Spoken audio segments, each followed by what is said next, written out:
Hello, everyone. This is Scarlett Johnson, and this is Moms for Liberty Unleashed. And I'm here today with a young Gen Z first-time author. His name is Jakob Feinstein, and he's 27 years old. He was inspired to write this sweet book called This Sweet Land. And I've been talking to him for a couple weeks. Finally, we were able to get this interview done, so I'm really excited about that. And we're going to discuss your book. I have a few images, but I want to first have you introduce yourself and tell everyone why you were inspired to write this children's novel. Yeah, a pleasure to meet everyone. Thank you for having me on, Scarlett. And I got to say the hype up music before getting on here really fired me up. So kudos to you and the team for choosing some good hype up music. But so I wrote the book for a couple of reasons. So as you mentioned, I'm 27. I don't have a family yet. One day I'll have a big family. But right now I have 2 nephews and a niece under 5 years old. And I continue seeing this troubling content in public schools and libraries. Kudos to Moms for Liberty on being really a leader and bringing this content to the forefront. And it kind of dovetails into this really troubling statistic that I saw, where in 1998, 70% of Americans held that patriotism was a very important value. Today, it's just 38%. And so a country that doesn't love itself can't survive. And I wholeheartedly believe that America is worth loving, preserving, and defending. So you could either be upset about something and do nothing about it, or try to make a change. And so that's really what brought me to write This Sweet Land. And you were telling me, so you were raised in New York, so you're a New Yorker, and you were in Chicago, and now you're in LA. Mm-hmm. And so hold on just one second. There's a little bit of a noise thing, and I can edit this. I was hearing a bit of an echo, so I just want to make sure that the settings are okay. Was it coming when I was speaking? No, when I'm speaking. Okay. Hello. Okay, better. All right. So that's fine. That's why I like to record, because then we can edit it. There you go. No, it makes in action. Justify in action. Get to do some things in action. So all right. So Jakob, you are a native New Yorker, and now you live in LA. So you've gone from like one very woke area to another even more woke area. I'm not so sure. So what's your story? Like how are you sane? How are you a conservative despite where you've grown up? Yeah, Scarlett, I just follow the best politics in the country geographically. We were talking this before. I was in Boston for a little bit, in Chicago, so I'm just always in the best places for politics. But really, even though my parents aren't particularly conservative, they're very patriotic. And so that's something that I think is really important, and why, what has shaped my views today, because it's unfortunate that patriotism has become a political statement. To say that you love America, you're instantly labeled as a Republican. And I think that's a shame, because I think loving America should be the standard. So I think that bedrock of loving America has helped me really develop my views, because unfortunately, it wasn't always like this. There's one party that I think doesn't truly love America, and the data shows that. Gallup did a recent poll, and I believe it was less than 40% of Democrats were extremely or very proud to be American, and Republicans more than doubled that. And so I think having that foundation, I should say, has really helped me become who I am today and the views that I hold. Yeah, it's so troubling, because you're right. It wasn't like that. It wasn't always like this. I'm old enough to remember when Democrats were just as patriotic as Republicans. You didn't really question that. There were just maybe some different policy views, maybe different views on foreign policy, on economic policy. But I came of age during the time of Bill Clinton, where when Bill Clinton signed the bills that reduced the welfare state. It's just kind of crazy that now there's such a big divide. But so what is your book about? I'm going to put up an image. What is your book about? And what really inspired you for this? Because you're 27 years old. There's a lot that you could be doing, but to decide to write a patriotic children's book and feel so passionately about that, what's your driving force? Yeah, I mean, so yes, this is the cover. I can't take credit for any of the illustrations. Todd Stahl did a great job. My great grandfather was an artist. He was a painter, and that talent completely bypassed me. But I think it goes back to what I opened with, is that a country that doesn't love itself can't survive. And so the best way to ensure that the next generation loves America is to educate them and to ensure that they have good reading materials. I've been speaking with Moms for Liberty chapter leaders across the country, and one thing that I consistently keep hearing is that even in the reddest of areas of America, it's hard to remove this from the bad content from schools and libraries. So ultimately, the best way to combat that bad content is to drown it out with good content. And that's really where I want the book to play a role, is that it's another tool that parents and educators can use to ensure that the next generation is growing up being proud of their American heritage. So you can see some of the illustrations that I have up, and this is really sweet. So describe this for me. Yeah, I mean, a lot of it, so funnily enough, people say, oh, this illustration kind of looks like you. The little boy's name is Ben. I shared a picture of me and my dad with Todd, the illustrator. So that's why there is a resemblance. But I remember very early on loving to go to ball games with my dad. And my parents were always very much, you stand for the national anthem, you put your right hand over your heart, and you sing. And there should be no shame in loving America. And this is just a scene that I had multiple times throughout my childhood. Probably was going to be at Yankee Stadium or Citi Field, given it was in New York. But yeah, that's really where that image comes from. So I'm reading from your flyer about your book, and it says, "This sweet land follows young Ben as he discovers what makes United States special. Its roots, the flag, the meaning of bravery. It's a colorful, patriotic story that inspires children to feel proud of their heritage and want to carry America's values into the future." That's so sweet. I love that. Thank you.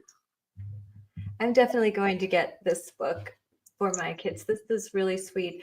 And I just found it so interesting because you're 27 years old and such strong values, and you're committing your time to write something that's for the betterment of young children. When you see, I'm sure you've seen some of the content that is available to kids in public schools. How does that make you feel? The content's not only just anti-patriotic, some of it's very sexual. It introduces concepts that are way age inappropriate. I mean, like the latest book, Jakob has the new dress. I mean, how does that make you feel when you know that kids are being presented with this terrible content? It's disturbing to me. I think it's very upsetting. And ultimately, that's why I've had a recent realization that while I like living in Los Angeles, maybe right now, I don't think it's a place I'd ever want to raise a family, because unfortunately, so much of this content is geography dependent. Even though we've seen that so much of it is in red areas, it's shown me that I want to be around people who are like-minded. I want to be around parents that see this and be like, no, not for my kids. I want, to be in an area where there's a strong Moms for Liberty chapter, making sure that content like this never gets into schools. And if it's there, it's removed. So I would say it's very upsetting. It's just because to me, there's no better place to be in the history of the world than the United States. And I find it very upsetting that there's content out there that's making children feel as though this place is an awful place to be, or it's promoting them not to feel comfortable in the body that they have when they should be proud of the body that they have. So it's alarming. And that's why, unfortunately, we hear that it's hard to remove this content, and I'm hoping the book can just be another tool to drown out the bad content and could be presented to be like, you know what, this is a book that's uplifting, it's positive. We were talking about that. You're like, we want to do something positive and fun and light.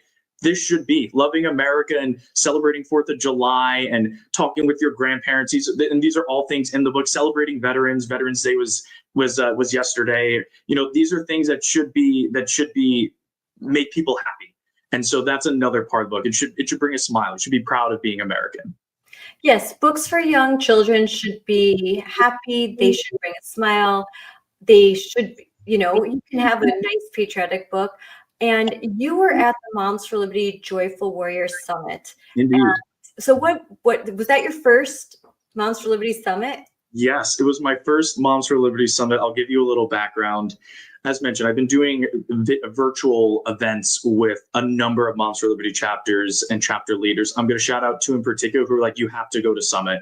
I was doing an event with North Carolina chapter leaders, Kelly Harris and Amy Kaplan. We were having a great conversation, and they were like, you have to go to Summit. Like, this is who you want to be around. Your book's people will love it.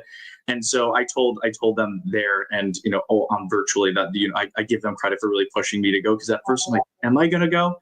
And then it turned into such an incredible weekend. I'm so happy I went.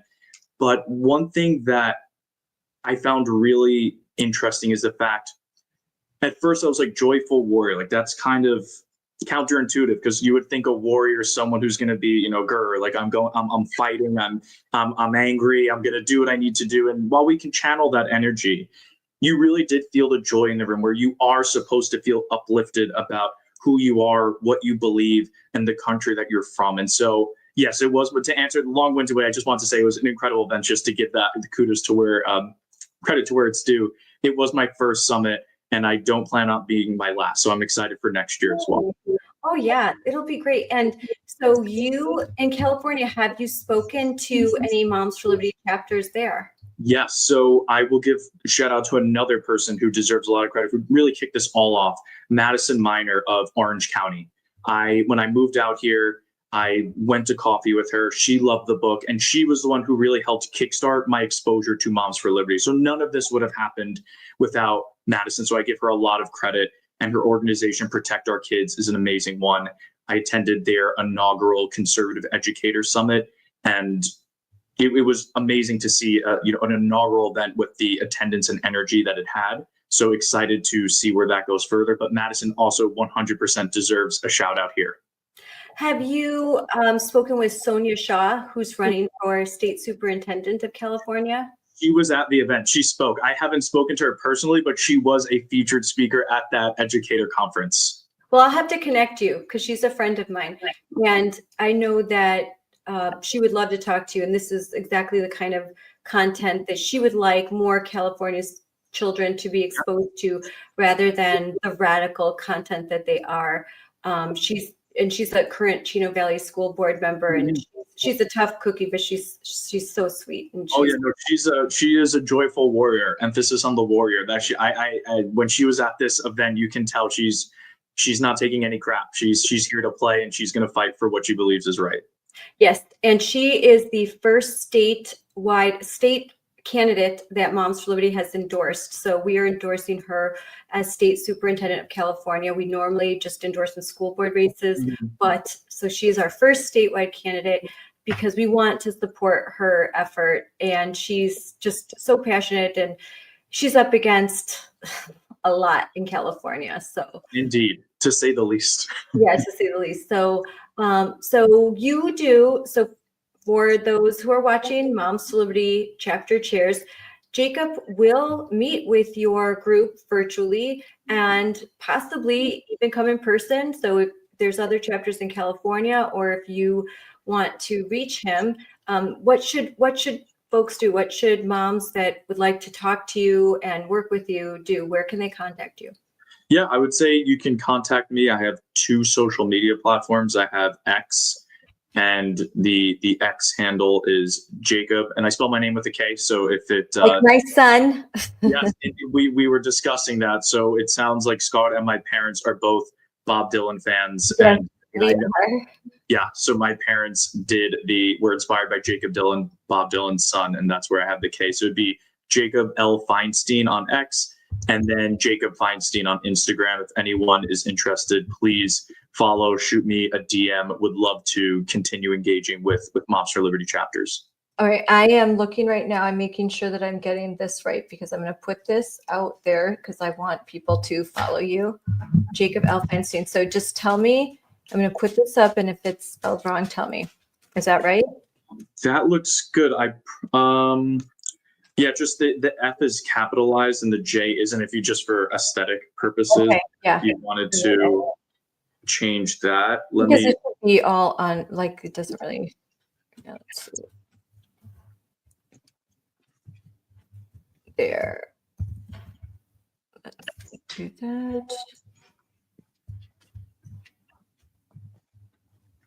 Yeah, and I would just capitalize the L in between, and then we should be, everything else looks good. Yes, so capitalize that. I'll fix that. But and then where else can they follow you? On Instagram, and that's just Jakob Feinstein. There's no L there. Okay, so on those, and then they can DM you and talk about, doing a virtual event where you talk about your book. And then, so how is it going? Are you on Amazon?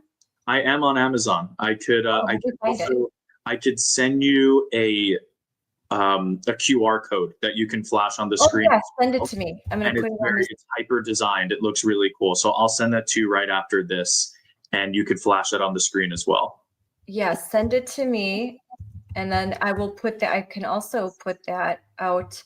I'll put that in social media promotions as well. Awesome. That's great. Like a good QR code so that folks can get. Great.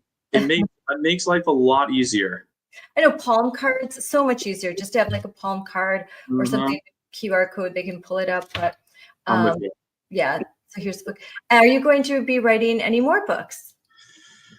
So I would like to. I have the shell of another one, but something I've learned, I'm a big reader. I love reading biographies, and I was a history major at school. And one thing that successful authors and people in general have done is focus on one thing at a time. Mm-hmm. So right now I really want to focus on This Sweet Land and making sure it can get the breadth that it deserves. And from there, we will work on other books. Well, the America 250 celebration is going to be huge. And I know we at Moms for Liberty, we are going to be doing a lot of work. So hopefully we can collaborate, because this is just the kind of material that we want to amplify and make sure that more American children have access to, especially as we celebrate the 250th birthday of our country. And President Trump is really, they're going all out, and we're part of a special committee. So the timing could not be more perfect for material like this. So I'm rooting for you, and I know that we at Moms for Liberty love what you're doing, and we want to support what you're doing, especially you're a young guy, and it's rare to see a 27-year-old that's this committed to country and to providing such wholesome, good materials for kids. Thank you, Scott. I genuinely appreciate that, and I would love to collaborate however I can. I was in DC 2 weekends ago for a wedding, and I was walking with someone along the monuments. So I said, I need to be here on July 4th of next year. It's going to be, I think it's going to be a once in a lifetime opportunity and event. So very excited to see what comes of that. Oh, it will. It's going to be amazing. They're already, have you seen all the construction around DC? They are working they're like, all the museums are kind of getting refurbished, and the Supreme Court should be done pretty soon. So everywhere I go, I'm there a lot more. You see some kind of construction, and they're like, we're getting ready for the 250. So it's going to be epic. It really is. But thank you for coming on, Jakob. And I'm so happy to promote this book, This Sweet Land, and it's available on Amazon. We are going to provide the QR code in the comments. We're going to provide it when I'm airing and when I'm putting it on social media. And I hope that everyone gets a copy, even if you don't have young kids right now. Like, buy a copy and donate it to your school library, donate it to your local library. Buy 10 copies and donate it, because frankly, that's the best thing that we could do. I think providing alternative content is the joyful warrior way. You know, they often say, oh, you want to ban books, and we don't want to ban books. We just want things to be age appropriate.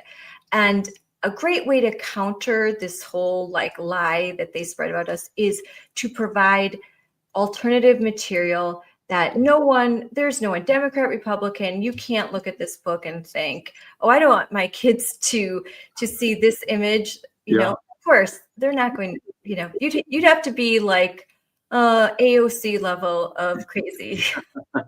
I agree. No, there is nothing political or controversial about this book. It's purely about growing up to love America. That's it. That's really it. And the one other thing that I would love to note is that 5% of the profits go to a veteran advocacy nonprofit that I've been volunteering with since freshman year of college, called Points for Patriots. And so our mission is really just a quick, aside, because I think it's an incredible organization. Our mission is to bridge the military-civilian divide, since so many civilians don't know veterans at all, and they sometimes have a really kind of warped conception of veterans, and veterans sometimes struggle with coming back into civilian life. And what I think is special, what we do is that we flip the script. The veterans become the mentors, and we connect them with high school students, and then they help each other, I should say, organize sporting events to raise money for the charity. And so not only are we bridging that military civilian divide where high school students are becoming friends with a veteran, but we're also providing that sense of social entrepreneurship and ownership and execution, which is crucial for anyone, but especially a high schooler getting rising into the world, and a veteran who's just entering it again. So wanted to highlight that, because I'm really happy that not only is the book hopefully can help inspire the next generation to love America, but also directly helping veterans transition back to civilian life. That's amazing. Oh, I'm so proud of you for doing that. My father is a veteran. He served in 3 tours, 2 in Iraq, 1 in Afghanistan after 9/11, and he's a Marine, and and my brother's a Marine, so my grandfather, like all the way back. So I really appreciate what you're doing, and that's tremendous for veterans and for the students, the kids that get to work with them, and both equally benefit. So that's amazing. Sure. That's right, 5%. So can't go wrong here. So I think everyone pick up a copy of this book, buy like 10, and this great gift, a great Christmas gift, and a great, lots of times in schools, they'll ask for donations for that we provide for other children. So I'll be sure and buy this book, donate it to the school, and donate it to charities. There's like the Toys for Tots, the Marines too. There's a lot of different charities where we donate toys and books. This should be one of them. So thank you, Jakob. Well, I'm going to go make dinner. And I'm going to order a copy of this book. And it was I'm also going to send you one as well. So just it'll be on its way. Okay, great. Well, I want to buy some books too, because I want to support what you're doing. So thank you so much. And thank you for coming on. Thank you for your patience. And I hope that we talk very soon. Sounds good. Thanks. Have a great rest of the night, Scarlett. Thank you. You too.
Hi, everyone. Welcome to Unleashed with me, Scarlett Johnson, presented by Moms for Liberty. And I am thrilled to have two very special guests with deep Wisconsin roots. And that's how we say Wisconsin around here. Both are Gen Z conservatives who give me a lot of hope for the future. Evita Duffy-Alfonso and her husband is now a congressional candidate, Michael Alfonso. Evita is a writer, a commentator, and hosts the daily podcast, The Bongino Report, Early Edition. And Michael is a producer, I just learned.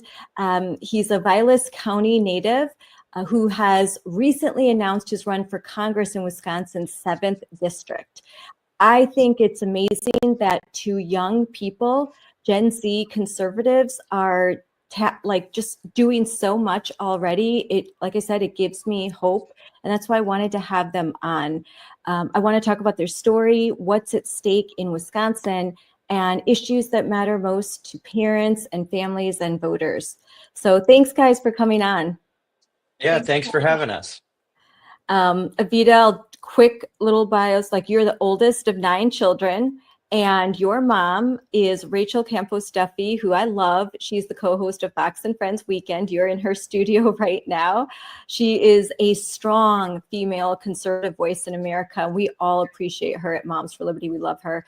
And your dad's Sean Duffy. He's a former congressman and now is the U.S. Secretary of Transportation in the Trump administration. And he's a favorite in Wisconsin as well. Michael, you are a native of Vilas County. You currently are in Wausau, Wisconsin. You worked your way through UW-Madison doing construction work and road paving. Like you are the embodiment of the American dream, pulling yourself up, like just that individual spirit. You are the grandson of Cuban refugees, and now you are a candidate for Congress in Wisconsin's 7th district, which is amazing. So let's start from the beginning. How did you two meet? Well, we actually met in Wausau in middle school. So both of our families moved to Wausau around the same time, and that's when we met each other. Yeah, so we went to high school together, middle school together, but we didn't start dating until after high school graduation. And then we dated all through college and got married in the summer of 2022, right after we graduated. I graduated college, and President Trump was actually at our wedding, which was amazing. So it was a lot of fun. Oh, that's amazing. So where did you guys go to college? I know we said Madison for you, Michael. So I went to the University of Chicago, and so he would come on the weekends and visit and take me to dinner or whatever. And so that's how we were able to keep dating, because it was how long of a drive was that, Michael? Like a couple hours? It was only about 2 hours, but you could get caught in traffic, so it'd get 3-4 hours. Yeah. But then, so I mean, your viewers know about this because everybody's a mom here. We got shut down during COVID, and so for half of our college careers, Michael and I were back home in Wausau with our families, and so that made it easier on our dating life, but also it was really hard education wise because we were defrauded out of our tuition dollars with remote learning. Oh yes, I had my son and daughter who were in college, doing learning at the house.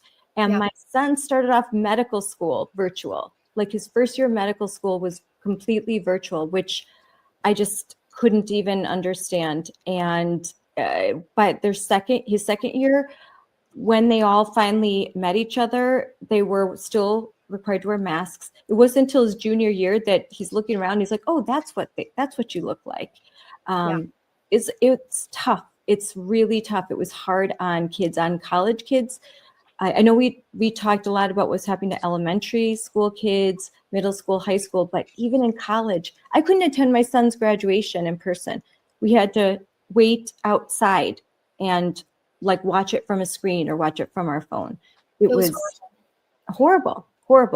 I had a friend who he is hard of hearing, and he relies heavily on reading lips. And so when he came back into the classroom and had to have a mask on, he could not understand what his classmates and the professor were saying. It was horrible. I almost got expelled because I refused to get the vaccine, and then the booster mandate. We had a vaccine mandate and a booster mandate. They almost expelled me. A friend of mine who went to Union College in New York was actually expelled for refusing to take her.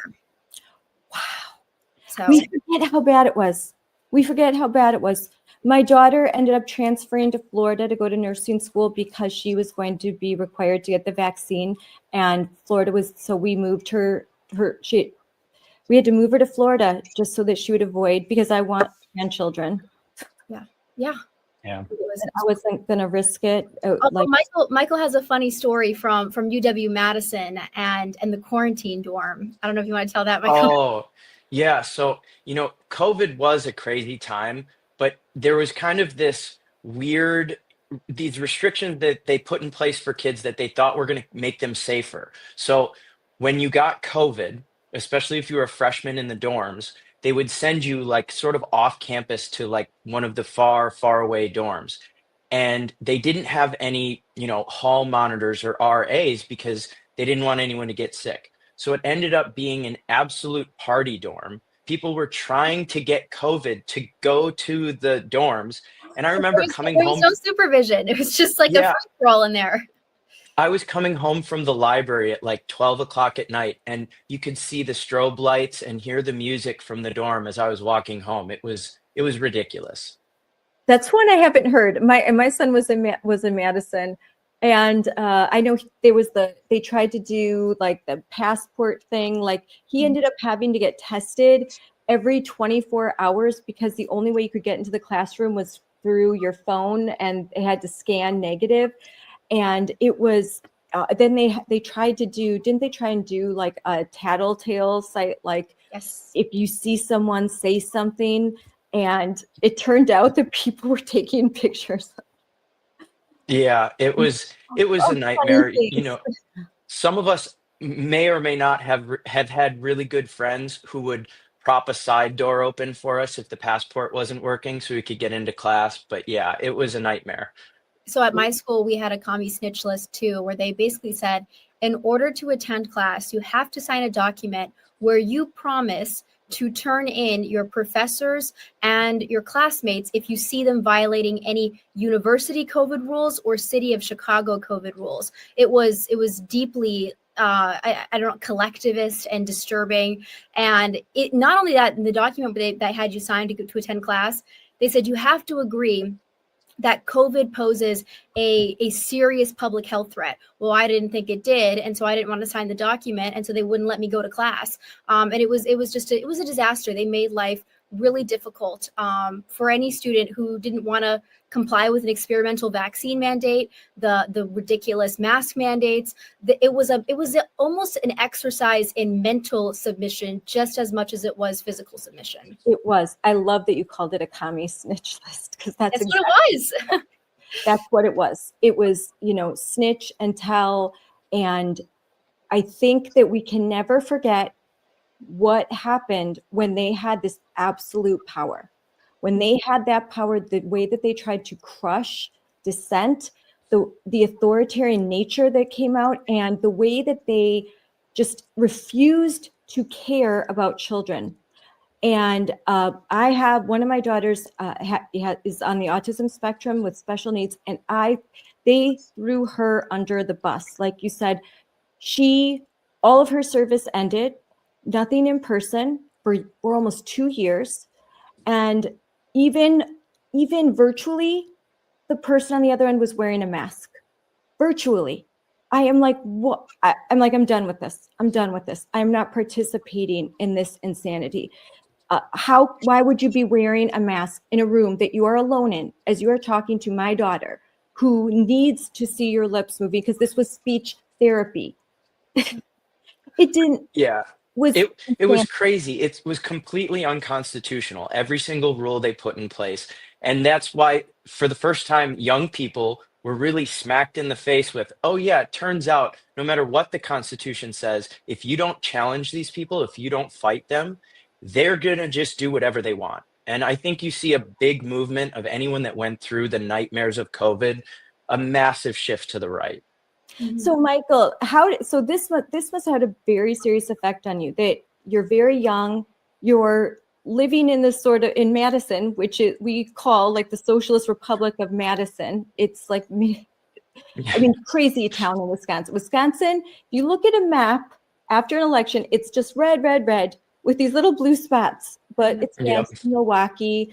Maybe there's a few other areas, but there's a concentration in Madison because it's our big university. It's a well-known university. I have kids that have gone there, and the leadership there is far, far left. So you went to school there, you saw something, then lived through COVID. Did you know that you would eventually want to run for office? No, I've never thought of myself as someone who would be a politician. Frankly, I was so disinterested with politics until politics became interested in me. And it's come to a point where I can't live my normal life the way I wish I could. And a big part of me running is to make sure that when I start having kids, they don't go through the same disasters that I had to. I hope my kids never even have to look at politics, that it becomes so simple for them. Do you feel like this is almost service, this is duty, that this is something that you have to do, not necessarily what you want to do, but what you have to do, because young people have to get involved, they have to participate, and they have to serve in order to save our state and our country? Yeah, it really is service. And I would say it's not just me who feels this way. I was actually at a Turning Point event. They were starting a new chapter in Wausau where Evita and I were, where we met. And it was amazing. There's so many young people, they want to get active and they're not sure how. And Turning Point is showing them, here, you can knock doors. It might be scary, just knock 5 doors. It makes a huge difference. But I would say you're seeing a lot of young people who have just made the conscious decision to be unapologetically conservative. Even if they don't go further than that, they're not curbing their beliefs. They're not going to hide in the back offices. They tell you what they think, and it's really encouraging. Now, Evita, you're his wife. It is a big deal to have a spouse running for office, but your dad did it as well. So this is something that you grew up with parents who serve. What was it like to be, as a kid, to grow up with parents that were well known, your dad, a congressman, and now that you're the wife of a candidate? So my dad was in office from 2010 for another like decade, and he was wonderful, and he's actually was the member of Congress in the district that Michael is running in now. It's where both of us are from. It's where I was born and I was raised, and I loved being involved in politics at a young age. Just to be honest, like I thought it was so fun. I would rollerblade down parade routes. I'd go with my dad to dairy breakfasts and Lincoln Day dinners and Reagan Day dinners. I thought it was so fun. And in rural Wisconsin, I'm not like a Virginia member of Congress's daughter, so I don't get to go to all the fun DC events. I'm one of 9 kids, so we didn't have the money to constantly send us over to be part of that DC world. So I didn't even really know what that was about. I just loved the travel and the experience that gave me. And so I don't know, I'm so excited that Michael is running now. I think it's awesome. And I'll just say this, if you look at who are the young members of Congress right now, we're not being represented very well as young people. We have Maxwell Frost. He's horrible. He's probably one of the worst members in Congress at the current moment. I think Michael would actually represent the growing number of young people, and especially young men, who are desiring a return to traditionalism. So I know what this job is about. I know how much hard work it takes. This is a massive district. It's the biggest district in the state of Wisconsin. It's one of the biggest in the country. And so I'm ready to support him in any way I can, be there, driving, going places, doing things to make it happen. I'm more than excited about it, and I know what it takes. Yeah, Evita's 100% right. Because I have worked many campaigns across Wisconsin, and I was a surrogate for Trump. When you are campaigning across Wisconsin, it is not the DC jet set life. It is going, but it's wonderful. I fell in love with Wisconsin going through it, and the area that you'll represent is so beautiful, and it is for Moms for Liberty. Our strongest chapters are developing there, our fastest growing. We are growing their leaps and bounds as more parents are becoming aware of what's happening in their schools. And what happens in Madison isn't staying in Madison. It's trickling into even more rural and suburban areas. But you go to state fairs, you go to farms, you're doing things in a community, you're surrounded by real people. Like, this is the fanciest event you're going to have is going to be with some bratwurst, which is amazing, and I love it. And it's going to be all Wisconsin, and it's different. And growing up that way and loving it, that's amazing. And I'm the oldest of my family, and my dad was always into politics. He was a Marine, and so I just love politics too. Some of us are weird that way. We just can I just say to your audience, because so that they know, the first time that we actually met was I was working on an article for the Federalist about what was happening in Stevens Point and in their school district. There was a lot of corruption. They were doing things and injecting woke ideology, and the parents weren't aware of it. And you were so knowledgeable on the subject. So as I was reporting on it, you were an amazing source. I was like, this woman, she's like a dictionary. She's like Google. Like, I talked to her and she has all the facts and the numbers memorized, and great context that you gave me. So it was a good article. And I think what was so amazing about it was, you're right, Scarlett, like, so many people in this area. Stevens Point used to be part of our district. Now it's not, but it's still very close to our district. People are not jiving with the woke ideology, with the critical race theory, with the gender theory, going behind parents' backs and changing a child, brainwashing them into not believing that they are the sex that they were born with. And so this is a place where, because the families are traditional, because the people have those values, especially the parents, there is so much room for big change, to become leaders and examples in the country, and also to be represented by a member of Congress who stands with them fully. This is a district that does not need a squishy member of Congress, because it is a diehard red district, and they're ready to fight.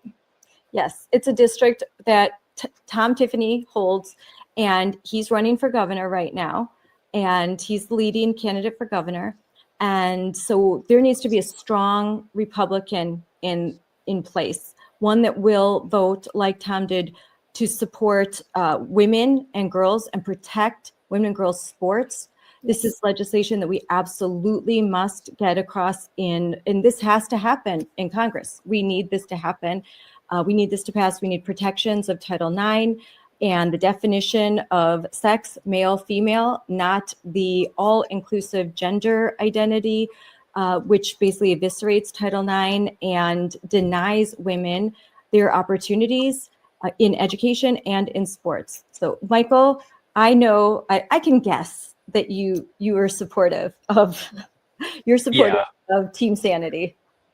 I'm completely supportive of Team Sanity, but something I would throw in there that I think is really important for anyone seeking office right now, we need Christian leaders who not just understand that it's crazy to have a man in women's sports. No, we need to understand where our beliefs come from. And if you aren't deeply rooted in your faith, you will get pulled by the DC madness. You will get talked into all sorts of crazy compromises. We need people who understand why we believe what we believe. That is 100% true. And you said your grandparents are refugees from Cuba. So you must have heard some pretty terrible stories of what it was like for them to live in a country that denied all Western values and Christian values. Yeah, it was horrible. Cuba went from one of the greatest places to be in South America, Central America, to practically within, a decade being the worst place you could possibly be. And my grandparents were lucky enough to see the writing on the wall and to leave. But many people were trapped there. And I actually have extended family who I've never met who are over there. And I think when you see people like Zorhan Mamdani preaching free rent and free healthcare, that it can sound great, especially to young people who are struggling so much. But that's why we need leaders who say, no, this isn't you think you're just going to get free rent, free healthcare, cheaper groceries. That's not what happens. What happens is equitable suffering for everyone. And his message seemed like that's all everyone's been talking about. This message resonated with a lot of Gen Z in New York. And so providing that alternative message is so important. I mean, Evita, what I know, because you're on a show daily, Don Bongino. How important is it for us to have a message for kids your age? I have kids your age. Yeah, so I would say part of why Zoran Mamdani won isn't that he's a communist necessarily. It's that he's a populist. Zoran Mamdani was actually talking about how do we lower the price of rent? How do we lower the price of groceries? How do we make life in New York City more affordable? And that's a winning message. And it's a winning message, but it actually, if you're Zoran Mamdani, you're not going to get winning results. This, again, is like Michael said, it brings equitable suffering to everyone. We can message the same way Zoran Mamdani is on the right and actually deliver for people. That is what MAGA is all about. It's about lowering the cost of living. It's about making life better for regular working class Americans. It's about increasing those deportation numbers to increase the value of labor in this country. It's energy independence in this country. It's tax breaks for married couples with children. These are policies that we could implement on the right, that we could champion on the right, and we have been, but I think more of us need to do it, that actually speaks to populism, speaks to the issues affecting young people. Michael has been talking about really incessantly on the campaign trail the ability for young people to own a home. How do we make that happen? Right now, in the 1970s, a home cost 2 to 3 times the annual income. Now it's nearly 10 times the annual income. It's gotten out of control. And so we need to be talking about things that people actually care about, especially young people. Zoran's doing it. The only problem is he's not going to actually fix the issues. You're exactly right. There is the affordability crisis. That is real. And as conservatives, we have to understand that. I know Ben Shapiro would say facts don't care about your feelings, but sometimes feelings don't care about facts. And with the numbers that you mentioned, we need someone to talk to young people about what's happening in a way that they can understand. And the messenger has to be someone that they can relate to and feel like, okay, this person gets it. This person understands what I'm going through, and have those solutions. There are a lot of solutions out there that people don't know about because they're not in our echo chamber. And it's hard for us as in media. It's hard to get that message out because there is a concentrated effort to keep the normal American people knowing what's going on. Like what you said with Stephen's point. It should have been mainstream news. It should have been the cover of the Milwaukee Journal that Gigi Stahl is indoctrinating teachers, talking about furries in classrooms. Like that. Litter boxes in the bathrooms. Litter boxes in the bathrooms. I know everyone, the thing that's never happening, where teachers are asking, are there going to be litter boxes? In a professional development, that should have been front news, but it's not. It's not. Milwaukee Journal will just not talk about that. So we need people that will talk about it, and young people that are just legitimate. And so I appreciate that you are talking about these issues and working with groups like Turning Point, where that's the message that they are just trying to get to these young voters, these college age voters. We have a different message, a message of hope, not one of fear, and not one where the government is going to solve all of your problems, because it can't. And in the attempt to do so, it's going to just destroy everything. Yeah, I couldn't agree more. And, that is really the key. It's small government. And the socialists like AOC or Zorhan, they get the easy, cheap, quick fix where they just add price controls. That's not what it is. It's actually a really long process. Part of the issue with Wisconsin particularly is the permitting process. You have to go through a local permit. You have to go through a state permit. You have to go through a federal permit. All different paperwork, all submitted to different agencies. It's really the government that is causing the lag in business. It's not government that's going to help it somehow. Yep. Yeah. And the government getting involved in lending is not a great idea. It's unleashing private enterprise. It's free market solutions. That's where we're going to find the answer. Just look at what the government gets involved in lending in the biggest portion. Students. student loans. What has happened to tuition prices over the last 30 years? They've tripled, quadrupled. I don't even know, but it's ridiculous. Everything the government touches gets more expensive. And when they stay out of it, look at your cell phone plan, it goes down.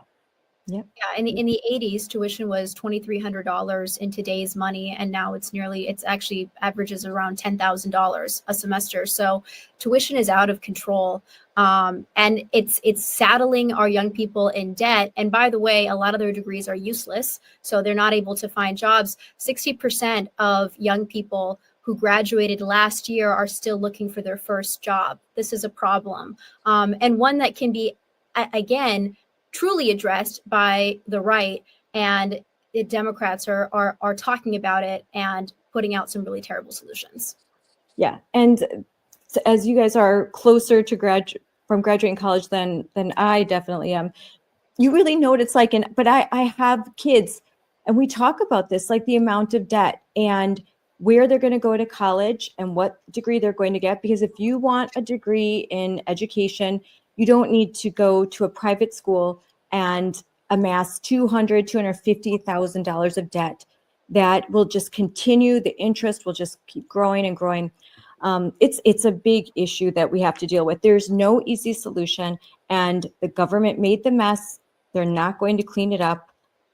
Right now, I'll talk about what's happening in Mequon, Wisconsin.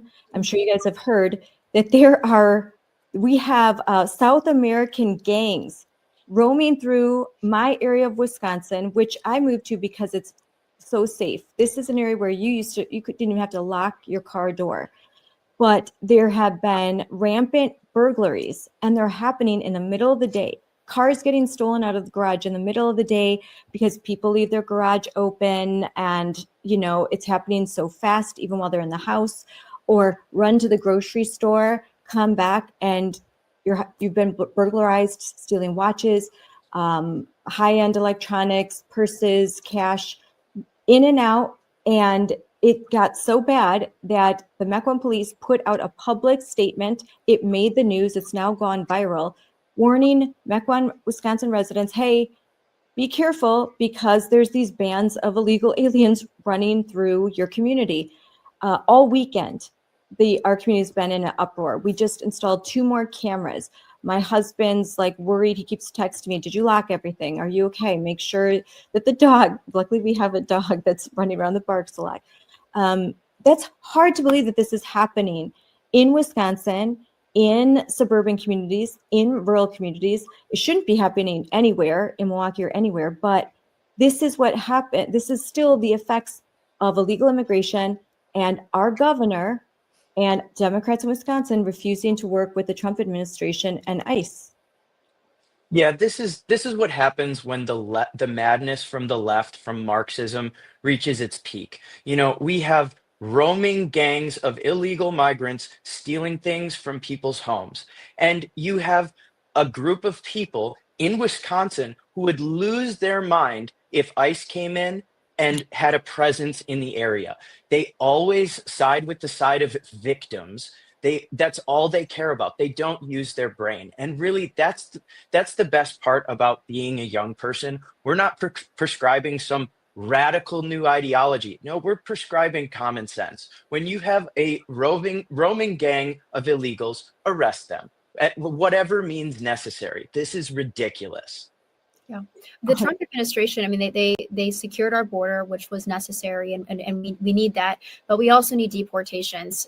You have millions of people who are still here, let in under the Biden admin, and we have no idea who they are. It's a massive crisis, and some of them, of course, are stealing from homes in Mequon, so they need to go. And there's this narrative that the left has kind of been successfully pulling, that this is inhumane, it's wrong, it's evil. What's inhumane is keeping people in this country, first of all, who are criminals, and second of all, who are devaluing labor and taking opportunities away from regular Americans. We have lots and lots of people who are ready to work, many talented people who are here and ready to work.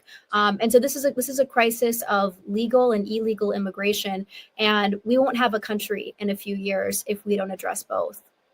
So I have friends who live in Chicago, and they've told me, and I've talked to some people off the record, and the belief is that the Trump administration's success in Chicago has led to what's happening here in Mequon, that they've moved because ICE has been, the presence there has been very helpful for Chicago in reducing crime, but these crime rings have now moved to Wisconsin and other states because they've been driven out of Chicago. So glad for the success there. Welcome ICE to come here and to continue that. Like, I think the presence deters, like, it, you know, you don't feel as confident to do these things when you know that, okay, there's an ICE presence and I will be deported. And so a lot of the crime will then move to another area. So I think this approach by the Trump administration has been successful.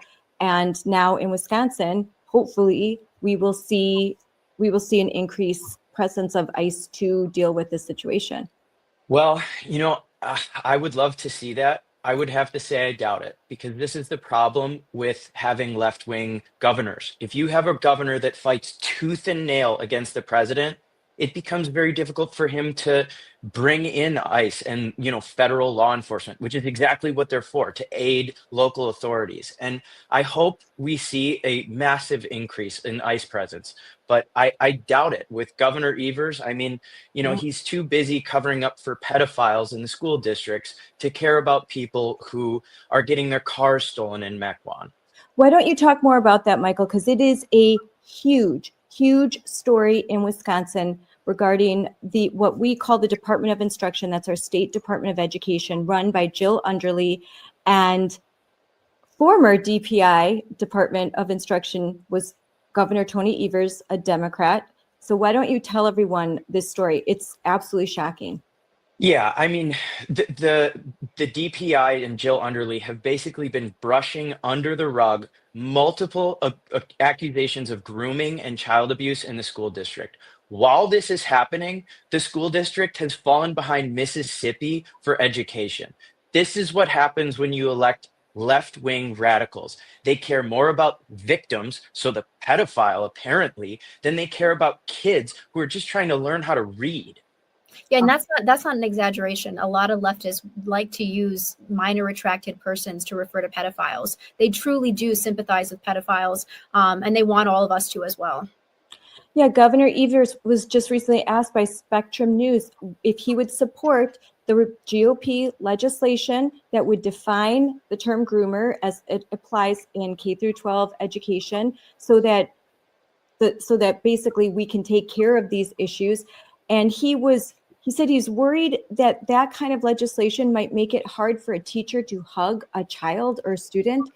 I mean, this isn't rocket science. We're trying to protect kids from predators instead of letting them quietly resign and covering it up and shoving it under the rug, that you actually deal with and prosecute these people. I just think, why? Again, it's common sense. You would think for anyone with two brain cells to rub together, they would know what the solution is. But apparently with the people we have in office, they can't figure it out. But I will say that some of the Republicans that put that legislation forward, his name's Jesse James. He's actually in my district. He's a rock star. He actually cares about kids. And this is the battle. It's no longer right versus left. It's not a political fight. It is a spiritual battle. Are you on the side of grooming children or are you not? Yes, Jesse James and Representative Amanda Nedweski, great. They've done a great job, a tremendous job. I've watched all of the hearings that they've had, that Jill Underly didn't even bother to show up to the first one. And now she was busy getting an award, right? Yeah, an award when Wisconsin is dead last in educating children of color, Black children, the worst in the country. Their reading levels are 5%. That means only 5% of Black children in Wisconsin can read at grade level. And she's getting an award. It should be an award for the worst. And DPI recently they changed their report card for school districts, if I'm right about that. And they've altered the way that they are ranking all of the schools in the state of Wisconsin. So ones that should be getting Fs are now, getting passing scores. And I think there's a DEI angle to this as well. So they're ranking schools who have Black and brown students who do somewhat better as higher than schools who are actually having their test scores successful irrespective of race. So it's not accurate scoring, and it is a disservice to the students. The safety and education of Wisconsin students is failing because of Democrats who are in charge of DPI and the school system in general. Yep, you're 100% right. They have this whole complicated formula that has a DEI component. 25% of the scoring is dependent. They fudge the numbers. They have a different formula if you have a certain quota of kids of different ethnic identities. So, and you're doing no service to children in Milwaukee, children that are Black and brown, and being Black or brown, and I am brown, so it doesn't make you inherently disadvantaged. Your skin color has it's completely ridiculous to go along with this critical race theory that if I have brown skin, then, I'm a victim. And if I have white skin, then I am automatically a perpetrator. And both of you are of Hispanic background. So I know you feel me on this. Yeah, and the quote that comes to mind of this situation is from Clarence Thomas. It's one of my favorites. Nothing is worse than the subtle racism of low expectations. When you expect less of someone, they will achieve less. You need to expect the same of every kid, regardless of race, gender, ethnicity, you name it. That's what matters. Kids they want goals to achieve. And if you set, oh, well, you're Hispanic, so you don't need to read as good as the white kids. It's horrible. They're ruining children. And do you think, because that's another angle. You're young, conservative, Michael. You also are of Hispanic descent. So the woke are like hair on fire, like you're supposed to be one of us. But you have this, the view, you look at the world not through the lens of race, not through the lens of privilege, but through the lens that you should be, like the Western views of America.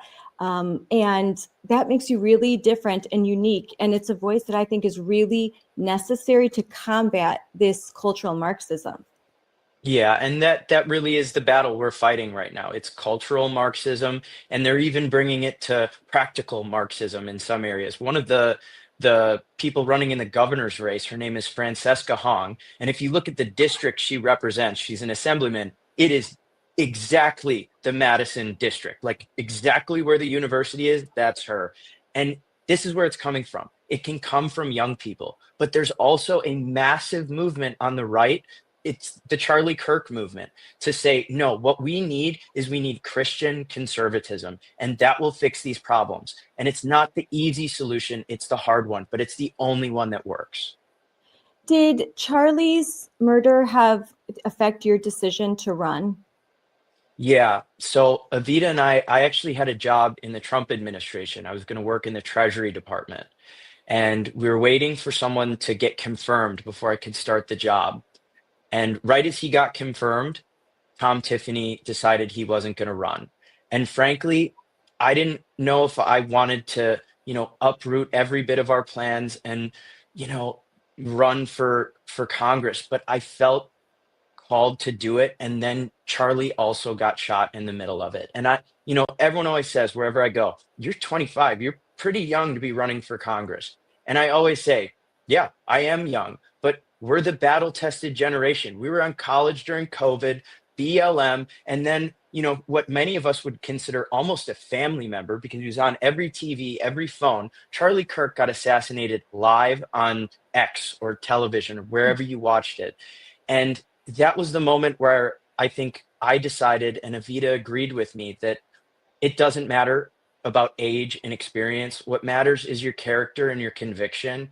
And we're going to bring that to America, and most importantly, Wisconsin. Evita, I think you two have a lot of experience, even though you have a young age, just because of your background and what you've been exposed to. So you have some unique insight. You're older souls. Yeah, well, I've been told that. I don't know if Michael's been told that I'm an old soul. No, but it's true. I feel like we've been fighting for a long time. I will say that the prequel to the BLM rioting that happened in our country was actually the protests against Scott Walker, the teacher unions, when they took over the state capitol. And they mean, it was disgusting what happened. There was trash all over the floor. They were screaming and yelling. Assemblymen and senators could not even get to their day-to-day jobs.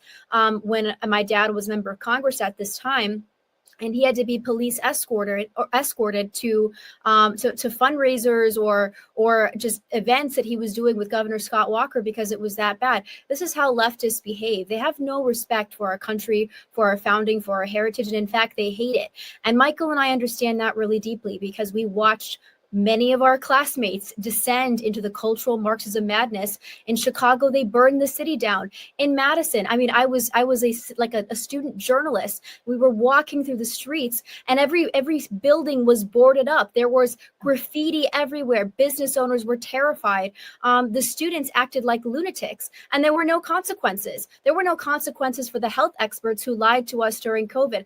Michael's right when he says that we're a battle-tested generation. We have seen a lot. And the jig is up, and I think that we're ready to fight. And I think Charlie Kirk was a tipping point for us and for a lot of other young people to say we're not going to just sit back and let our generation descend into madness, into the lies of Zohar Mamdani. We're actually going to represent something different. I agree. I think that we have to pass the baton. We have to allow young people to start to, with their fresh set of eyes, look at the problems and come up with different perspectives. You guys are the future, and we should be encouraging and celebrating the fact that you're willing to make this huge sacrifice and run for office, because it is a real sacrifice. It can be a lot of fun, but it's a lot of work, and we're always trying to get Gen Z and younger people involved. And so when they are getting involved, I think we should be extremely supportive and open to their message, because it's the message of the future. We appreciate that. I love all the support that we can get. Yes. So in closing, and I know Michael will and Evita, I'll see you a lot in Wisconsin, which is awesome, because we are going to be getting very involved in the 2026 elections. Moms for Liberty, Wisconsin. We have a legislative day, February 3rd and 4th, and you all are invited for sure. I'll give you more information.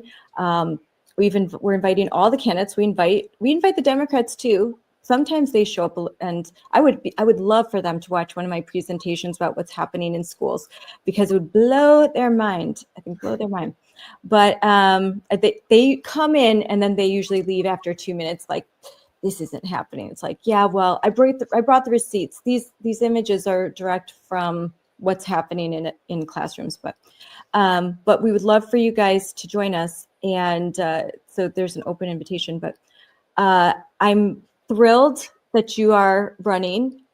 And in closing, I would like to know, as Wisconsin is watching closely, and now this is going out nationwide, what is your message that you want to give to the families in your district, the parents in your district, and across Wisconsin, across the country?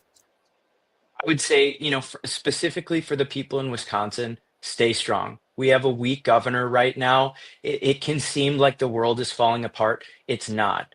And I would say, remember that although we got our guy in 2024, we have a very, very important set of elections coming up in 2026. In April, we have the judge coming in. Her name is Maria Lazar, and we need to get her in because we can't do anything when we have judges legislating from the bench. And then we need to get Tom Tiffany in. I would even jokingly say, don't vote for me as long as you vote for Tom.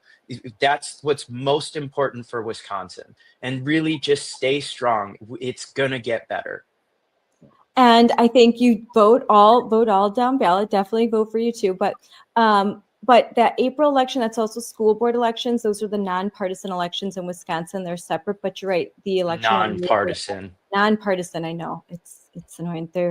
it's not nonpartisan, but yeah, Maria Lazar is running in that very important state Supreme Court race. And then your election is coming up. No, this would be November, and we'll see how primaries and all of that go out. But so Evita, how important is the 2026 election?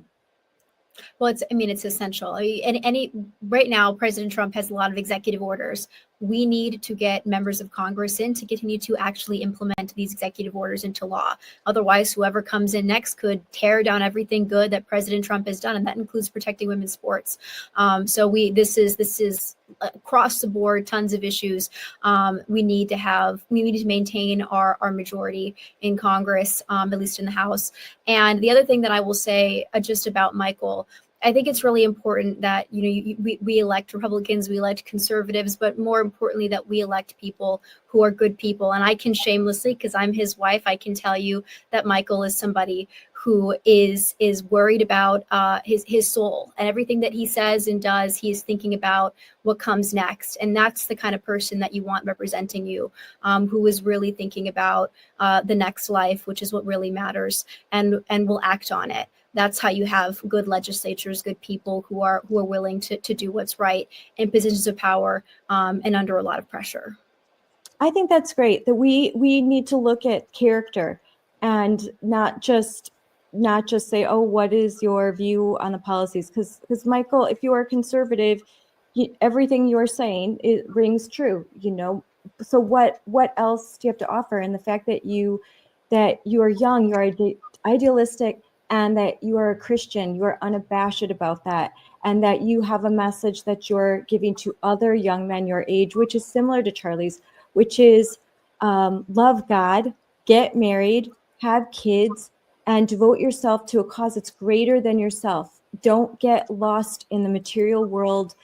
You have a higher calling. So I appreciate that. Well, thank you. And that really is the defining thing in every decision. First, it's America first. And second, you always need to remember that there's something after this, and that it doesn't come down to the next election or even the current election. It comes down to what's right and what's wrong. Yes, that's 100% right. Well, thank you guys for joining me. I'm so happy that you're running for office, Michael. I was so pleased to read about it on social media, and that's why I contacted right away. Because I just want to see conservative Gen Z serving in office and taking the lead and us passing the baton to the next generation. I think it's really important for the survival of our state and our country. Yeah, well, that means a lot. Thank you so much for having me. And if anyone wants to look at the website, we have all of our issues all laid out and how we're going to address it. It's Alfonso for Wisconsin.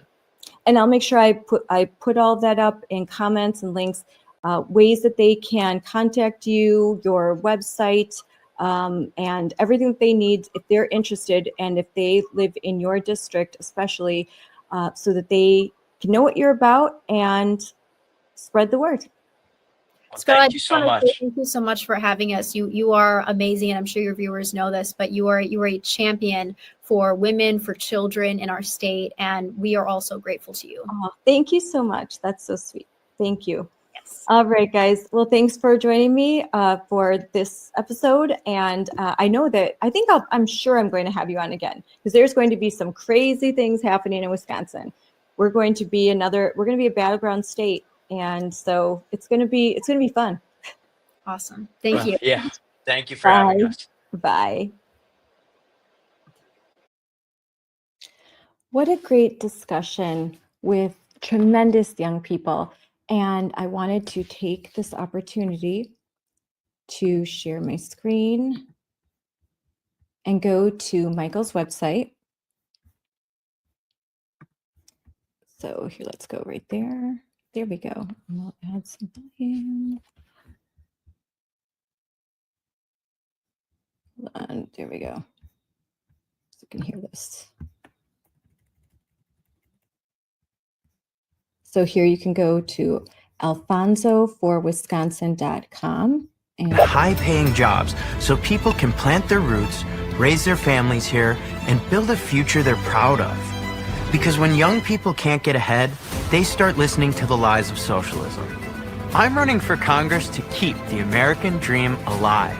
I'll work with President Trump to reform government, keep us safe, and bring down the cost of energy, food, and housing. Some say Congress needs older people with more experience. But let's be honest, they're the ones who created this mess. We need leaders with strong values, fresh energy, and the courage to fight for America's future. I'm Michael Alfonso. I'm America first, and I will never let my home become the place my grandparents left behind. Together, we can save the American dream for your family and mine.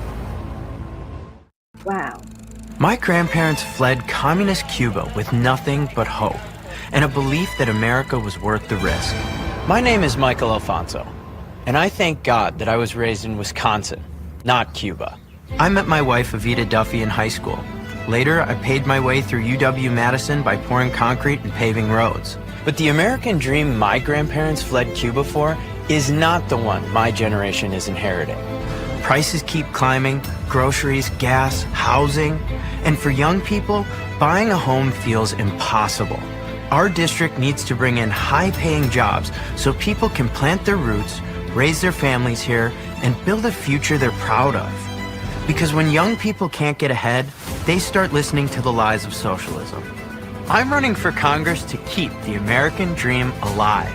I'll work with President Trump to reform government, keep us safe, and bring down the cost of energy, food, and housing. Some say Congress needs older people with more experience. But let's be honest, they're the ones who created this mess. We need leaders with strong values, fresh energy, and the courage to fight for America's future. I'm Michael Alfonso. I'm America first, and I will never let my home become the place my grandparents left behind. Together, we can save the American dream for your family and mine. I love that. Oh, that's so cool. And look at these great pictures here. Great. I give it an A. That's a great ad, opening ad, great pictures on here. So if you want to learn more about Michael Alfonso, you can go to this website, particularly if you are in his district. So I love that. I love that. I want Wisconsin to not be the place that I have to leave behind. That's exactly right. Like Reagan said, where do we go? If we lose freedom here in America, where do we go? There's nowhere else to go. This is it. This is the last stand for free enterprise, free markets, freedom, liberty, all of that. So we've got to fight, and it's so great to see young people that are willing to do so. Here's some images speaking at local events. And there with his father-in-law, Sean Duffy, who is currently working in the Trump administration.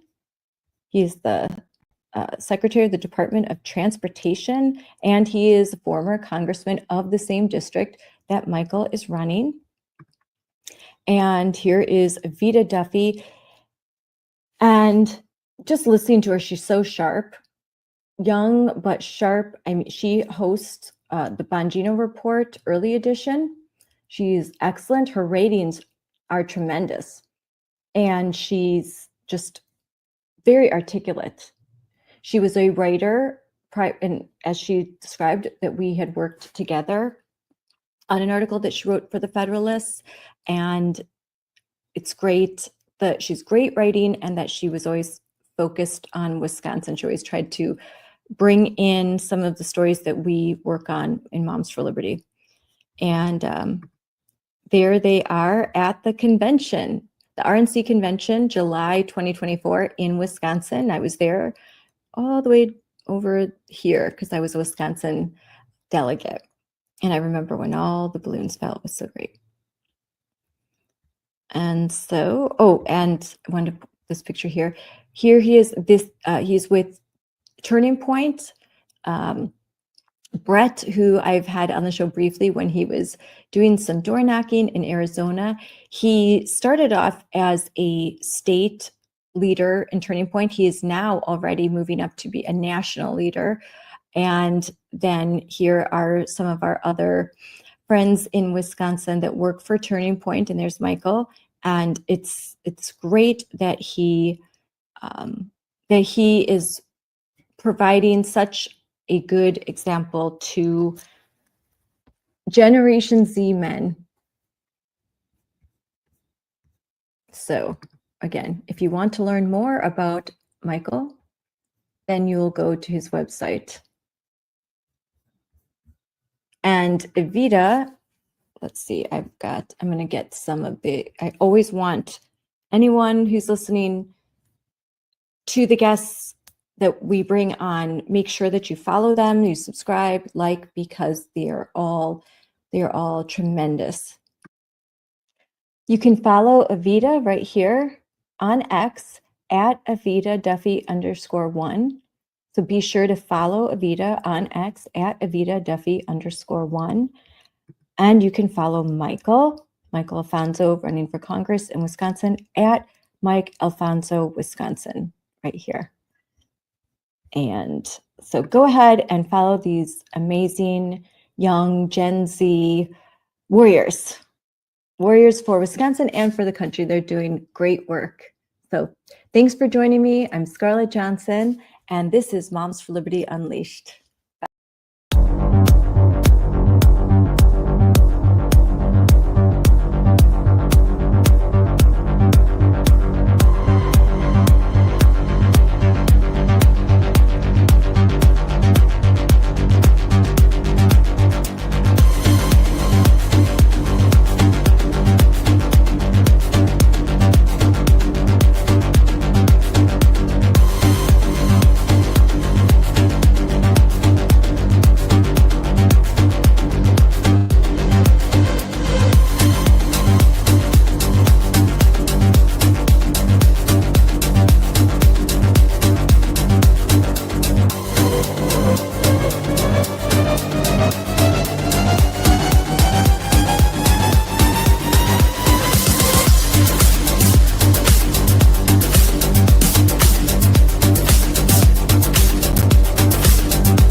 Hey everyone, welcome to Unleashed with Scarlett Johnson, presented by Moms for Liberty. And today I am joined by a special guest, Alexa Anderson. She is a collegiate track and field athlete from Oregon and one of the few young women in America brave enough to take a public stand for fairness in female sports. I'm so glad that you could join me, Alexa. We first met in person when we were in Orlando at the Moms for Liberty Joyful Warrior Summit, where you were a panelist on one of our favorite events that we did of the summit. You were with Jennifer Say, and you're with your other two friends that will be joining me later on today. And we're going to discuss kind of the same thing.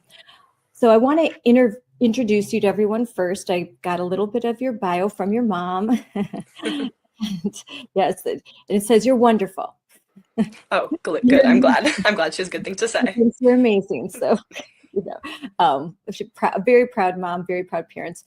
You are a student athlete from Oregon. You're originally from Oregon. You compete in track and field for the University of South Alabama. You were an Oregon high school state champion in the pole vault. Trouble speaking much, yeah. And finished off your senior year 8th in the nation. That's really impressive. Since then, you've become an advocate for the protection of women's sports after taking a stand against Oregon's allowance of biological males in the women's sports division. So that's like just a little nutshell, but there's so much more to learn about you. And I want to talk about the fact that you were just recently given an award.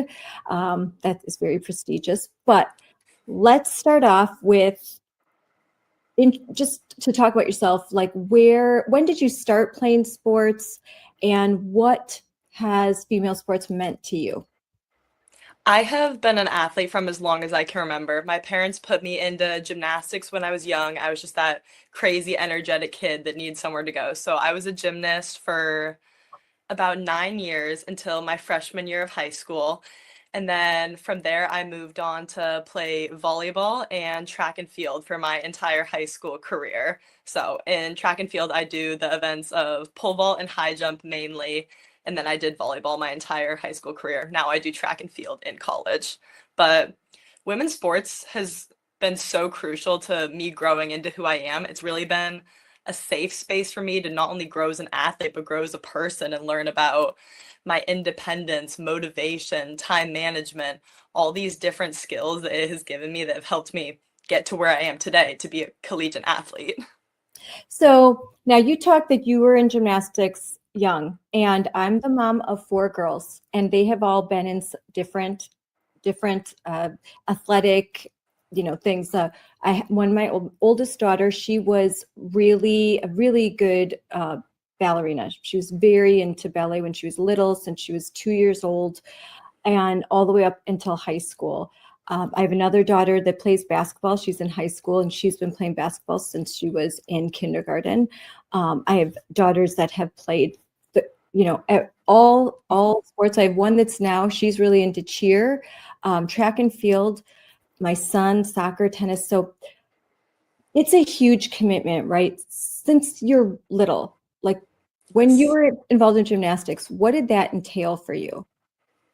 When I was involved in gymnastics, I was a competitive gymnast, which means I was part of a competitive team that would travel and stuff. So from the age of about 7 years old, I believe, I was practicing 25 to 30 hours a week. We'd have practice 5 days a week, about 4.5, 5 hours a day from the age of 6 all the way up until about, I think I was 14 or 15 when I quit that sport. Yeah, and you didn't take time off in the summers, right? You were competing, then driving, going to events, driving probably around your community, then your state, and then probably the whole country, because that's how it is now. With even by the time kids are in middle school, they are in clubs, they are competing, they have to have lots of practices, lots of personal training, all of that, right?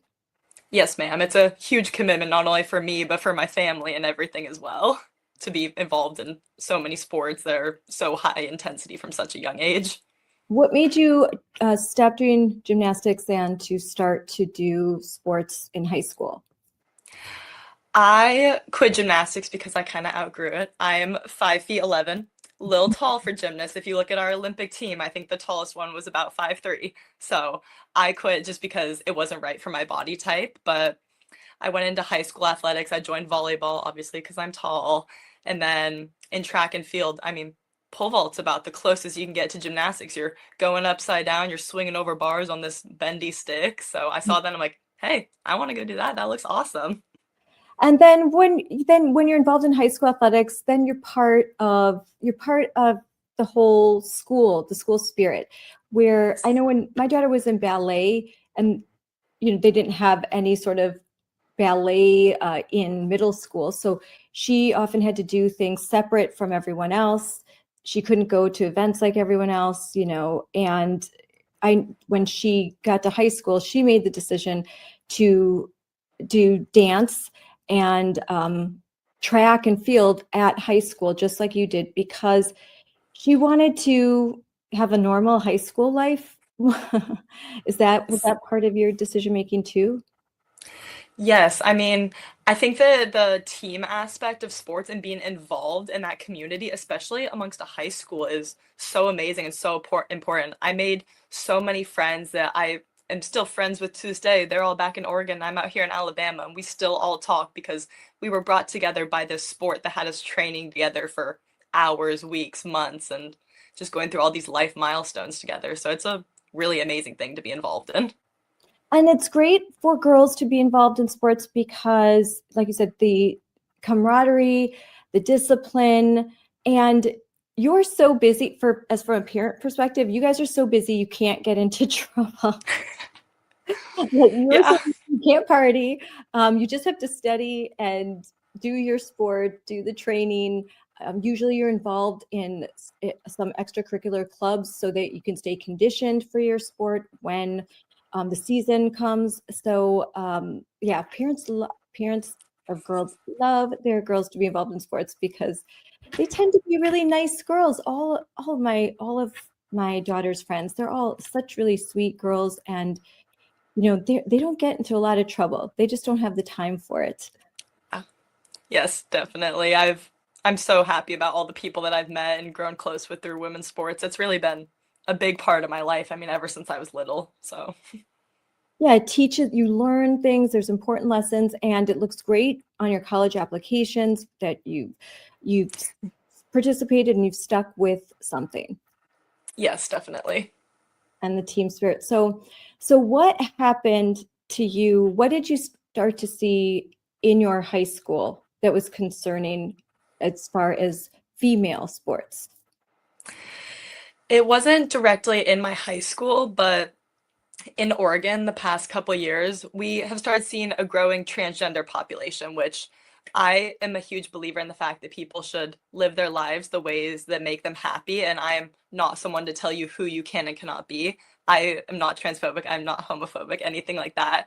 But as we are seeing this transgender population in these states grow, in states like Oregon, we don't have any protections for who is allowed into women's sports. The only statement in the Oregon Schools Activities Association handbook is that athletes can compete in their consistently asserted gender identity. So as soon as they alert the school that they've transitioned genders, they're just coming into the female category with fully biological male, like hormone levels, all that kind of stuff. So we started seeing that in Oregon, which was very concerning to me, not only from a safety standpoint, but from a fairness standpoint. So even if you're in a school where maybe you don't have a specific policy, you're lucky enough, especially in Oregon, you're lucky enough to not have a policy that takes the word sex out of their handbook, but meaning biological sex, male and female, and instead inserts gender, which I don't believe in anymore. There was 5 years ago, I didn't understand the difference between gender and sex, and now because gender is this amorphous, it can be anything. It's self-determined. Every day you can decide to be a different gender. And that quote is direct from, I have been to seminars that are professional development for educators, and that is exactly what they say. Every day, a kid can come into the classroom and be a different gender, and it's a surprise every day. And this educator said, and I'm learning every day. Every day there's something new. There's a new gender. So when they try to tell you that they don't believe that they just believe in gender doesn't mean that you can't identify as a rock, they're actually not being truthful, because there are even guides to using rock pronouns and a lot of nonsense. It's a lot of nonsense. But that policy means that anyone can just any day walk in and say, I identify as a female, even though they are a male, they presented as a male for all of their, all of the time that they've been in the school. I'm a male, I'm a female now, and I want to try out for the female team. I want to use female bathrooms, female locker rooms, and schools can shrug their shoulders and say, well, what can we do? That's what they identify as. So we just have to go along with it. And that is something that you heard about, but you didn't see in your own school. So when did you first have to compete against a biological male? I first competed against a biological male this past spring in the 2025 track and field state championships. There was an athlete from another school who I was aware was transgender, and I had found out had made it to this meet, and that was the first time that I had competed with them. And did you know ahead of time that this person was going to be, I'm going to bring up the news story.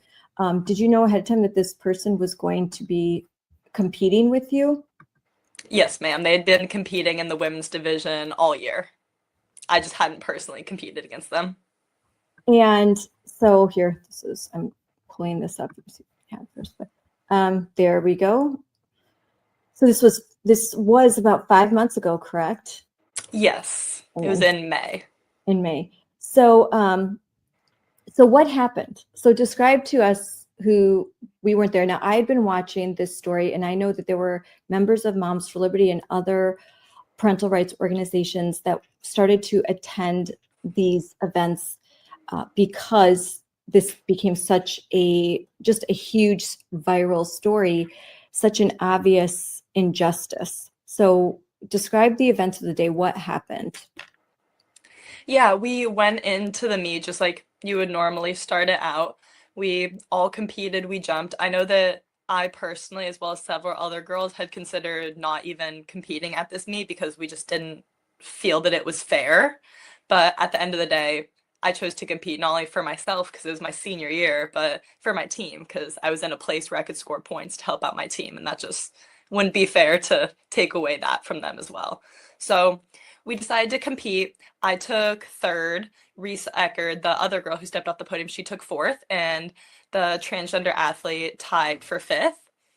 Me, Reese, and several of the other girls were kind of talking. We were very upset by the lack of protections that the people in Oregon haven't given us girls in our sports. And we all kind of talked about, what should we do? So Reese and I decided we're going to step off the podium. Like, we're going to send a message that this isn't a fair competition. This isn't fair protections for all of us girls. And there are so many girls who are going to be losing opportunities, losing titles, that kind of stuff to biological men. So many other girls had said they were going to step off the podium with us, but in front of all those eyes, it was really scary. So Reese and I ended up stepping off together, and I'm very grateful that she was by my side for all of this. I know, at least you had some. And now I'm going to play right here. I'm going to play a little clip that's on, and I don't know if everyone will get here. Let's try and get this. It's our top finalists in the 6'8" girls high jump. In 8th place from Lincoln, Lily Mather. In 7th place from Prince Pass, Callie Brandis. A tie for 5th place, Grant's Carly Gendritza. Also in 5th place from Miami Wells, Leon Rose. 4th place honors to Sherwood's Reese Eckerd. In 3rd place from Tiger, Alexa Anderson. Your runner-up from South Bedford, Paige Shepard. And your 2025 6'8" girls high jump state champion, she jumped 5'1" for Mountainside, Catherine Phillips.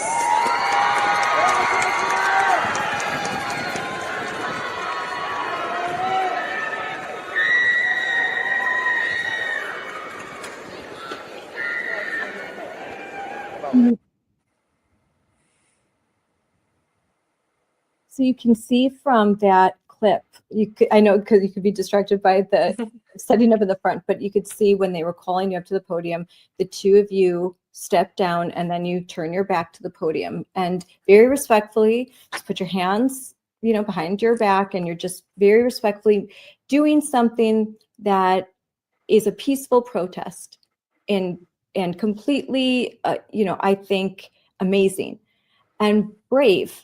Because like you said, look at all of those people around you. And you decided you just had to you had to say something. You had to say, like, this isn't right. I can't go along with this. So what happened afterwards? Yeah, afterwards, we stepped off the podium. An official kind of told us, you guys need to get out of the way. We're going to take some photos. So we got out of the way, which is kind of upsetting because we weren't allowed to kind of protest and use our First Amendment rights. But after that, we left that meet. I honestly didn't think anything was going to come of that. I was like, oh, 2 high school girls stepped off the podium. No one really knows why. No one probably really cares. And all of a sudden, I get all these messages that, like, Riley Gaines is reposting what we did. And all these other people are just reaching out with support, saying, like, hey, we saw what you did. Congratulations. Thank you for standing up. And it has just turned into this really amazing thing. And I'm so happy to be a part of this movement, the movement to protect girls' sports, along with so many other inspiring girls. Yeah, it became a very big deal because of social media. social. Yes. There was a recording of what happened. Powerful moment in Oregon when two female high school track stars refused to share the podium with a biological male athlete at the state's track and field championship back in May. So we're going to get back to this, but just to see, that's a better, clearer picture of what you guys were doing there. And I've got right here. So here's a kind of close up. And there you're getting your award, which we'll talk about later too. But so this image just goes completely viral. Millions and millions of millions watch this and repost it, and they cheer you on. And there's haters too. Yes, there are. So there was some of that. So what happened when you got home and suddenly you realize this is going completely viral? Riley Gaines is reposting this. Were you asked by news outlets to come speak, to get on the news? Yes, pretty much as soon as it happened, the next day we were getting emails, text, Instagram DMs from people supporting people who were like, hey, we want to talk to you, we want to interview you guys. Just a lot happened really, really fast. I was just in complete shock. And then, then you had to turn to your parents, right? And your parents had to decide, what are we going to do with this? So how did that conversation go?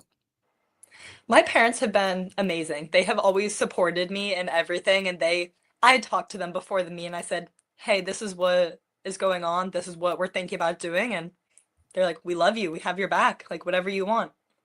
So after the meet, when we started getting all of this attention, and it was kind of like, oh, what do we do now? I was talking to my mom about it. She's like, Alexa, you're 18 years old. It's your choice. This is your fight. You can choose to continue it and continue standing up, or you can kind of take a step back. And I kind of took that personally. I was like, I don't want to take a step back now. I've already stood up. I've already put myself out there in a uncomfortable situation because this is such a sensitive topic for so many people. And I'm not going to back down now. I'm going to continue voicing my opinion until we can get change and get these protections. So at this time, had you already accepted have you decided where you were going to college? Did you think that this decision was going to affect your ability to go to the college of your choice? I had already committed to a college in Alabama, which is typically a very conservative state. So I was not too worried about what would come from that. But I was definitely worried about like the institution, like since all these are public institutions, is there going to be any backlash from my high school? Is there going to be any backlash from my potential college in the future? It was definitely kind of like a waiting game, getting in touch with people, seeing, hey, is this all okay? Like, are we all good? You know? How did this go with your friends? How in your community, did you face any backlash, or was it mostly supportive? It was about 50-50. I mean, I had a lot of people who were super, super kind, who were reaching out to me, coming up to me in person, but I also had a lot of friends at school who were just not being super nice, and people who were calling my high school and like threatening them and saying, expel this girl, like all this kind of crazy stuff, and making threats about like me walking at graduation, potential stuff like that. And it was just crazy to see so much hate come from such a peaceful kind of movement that we were trying to create. So it was very mixed. So, and now for adults, especially like me or like a lot of our followers, it might be something that they're used to seeing. They're used to kind of the hate from the left if you've been an activist, but you're just a kid. Have you ever experienced anything like this before, where you're getting DM'd, messaged, emailed, like vile kind of hateful messages? No, never. Honestly, I didn't think that was something that ever really happened. Like you see it, you hear people talk about it, but just in my mind, I could never imagine seeing someone standing up for what they're believing in and then just going to their Instagram and sending like a horrible, hateful, threatening message. Like I could just never see that happening. So it's really hard for me to just open stuff up and see all these hateful comments directed at me, because I could just never imagine doing that to someone, even if I disagree with them, you know? So it was crazy. Even this athlete, you didn't say anything mean or untoward. You never attacked them personally. You've never even through like the keyboard warriors that have no courage. Like, you've never done any of that, even if you disagree with them, even if you don't agree that they as a male have any right to participate in female athletics and unfairly. You've never said anything unkind towards them. I know I already know this about you, but it doesn't seem very fair, right? Yeah, because so much of this, it's not about the individual athletes. It's not about the transgender people in the world. It's about the adults in charge who have failed to protect us girls in our sports. That is who we are trying to get the attention of, and who we are trying to say we are not okay with what they're doing. At the end of the day, all of us up on that podium were just kids. We're all just learning who we are, trying to go through life, and we were failed by the adults in charge who didn't protect us. So that's who I have a problem with. I do not have any problem with any of the athletes who are up on that podium, or any transgender people, anything like that. Yes, you're right. The adults have failed you. That's who have failed. That there is a child that is allowed to that is actually encouraged or affirmed as they suffer from a mental illness, a discomfort with their body, that adults are affirming and allowing that child to live this lie, but also to compete and to with biological females. I don't blame the kid. I blame the adults. I say the adults have failed in their job to do their job and to do what's right, do what's fair, and to protect all children, all children. And I think, have you ever had an experience like with Paula Scanlon, like with Riley Gaines, where you've had to change in a locker room with a biological male? No, I thankfully have not. Because that's even more terrifying, in my opinion. That's scary. You feel a sense of injustice when you have to compete in a track event with a biological male. But I think you feel a sense of terror, and that you when you have to change, or they're in your shower room in your private area. Yes, that just it would feel like an invasion of privacy to me. I would feel very uncomfortable just not having someone of my same sex in a locker room that's supposed to be a protected, a safe area where we can change and kind of do all of our stuff. Just the fact that biological men are allowed to do that and can just say, I feel like a girl, I'm gonna go into this locker room today. Like, it's just a very uncomfortable situation. Especially now you're grown up. Imagine 10-year-old little girls. What about middle school girls who are already, I mean, when we're 13, how shy, uncomfortable we are. We don't even want to change in front of other girls. More or less, biological boys or men that are allowed to use these spaces, it's just uncomfortable. It doesn't feel right. Yes, definitely. And it can be unsafe, especially if it's someone who's coming in there with ill intentions, who just sees this as an opportunity to get into women's spaces. That's really what I think a huge problem is these people who aren't even transgender, who just see these as opportunities to come into women's spaces and do stuff like that. I think that's really a big problem, because that's a safety issue for everybody.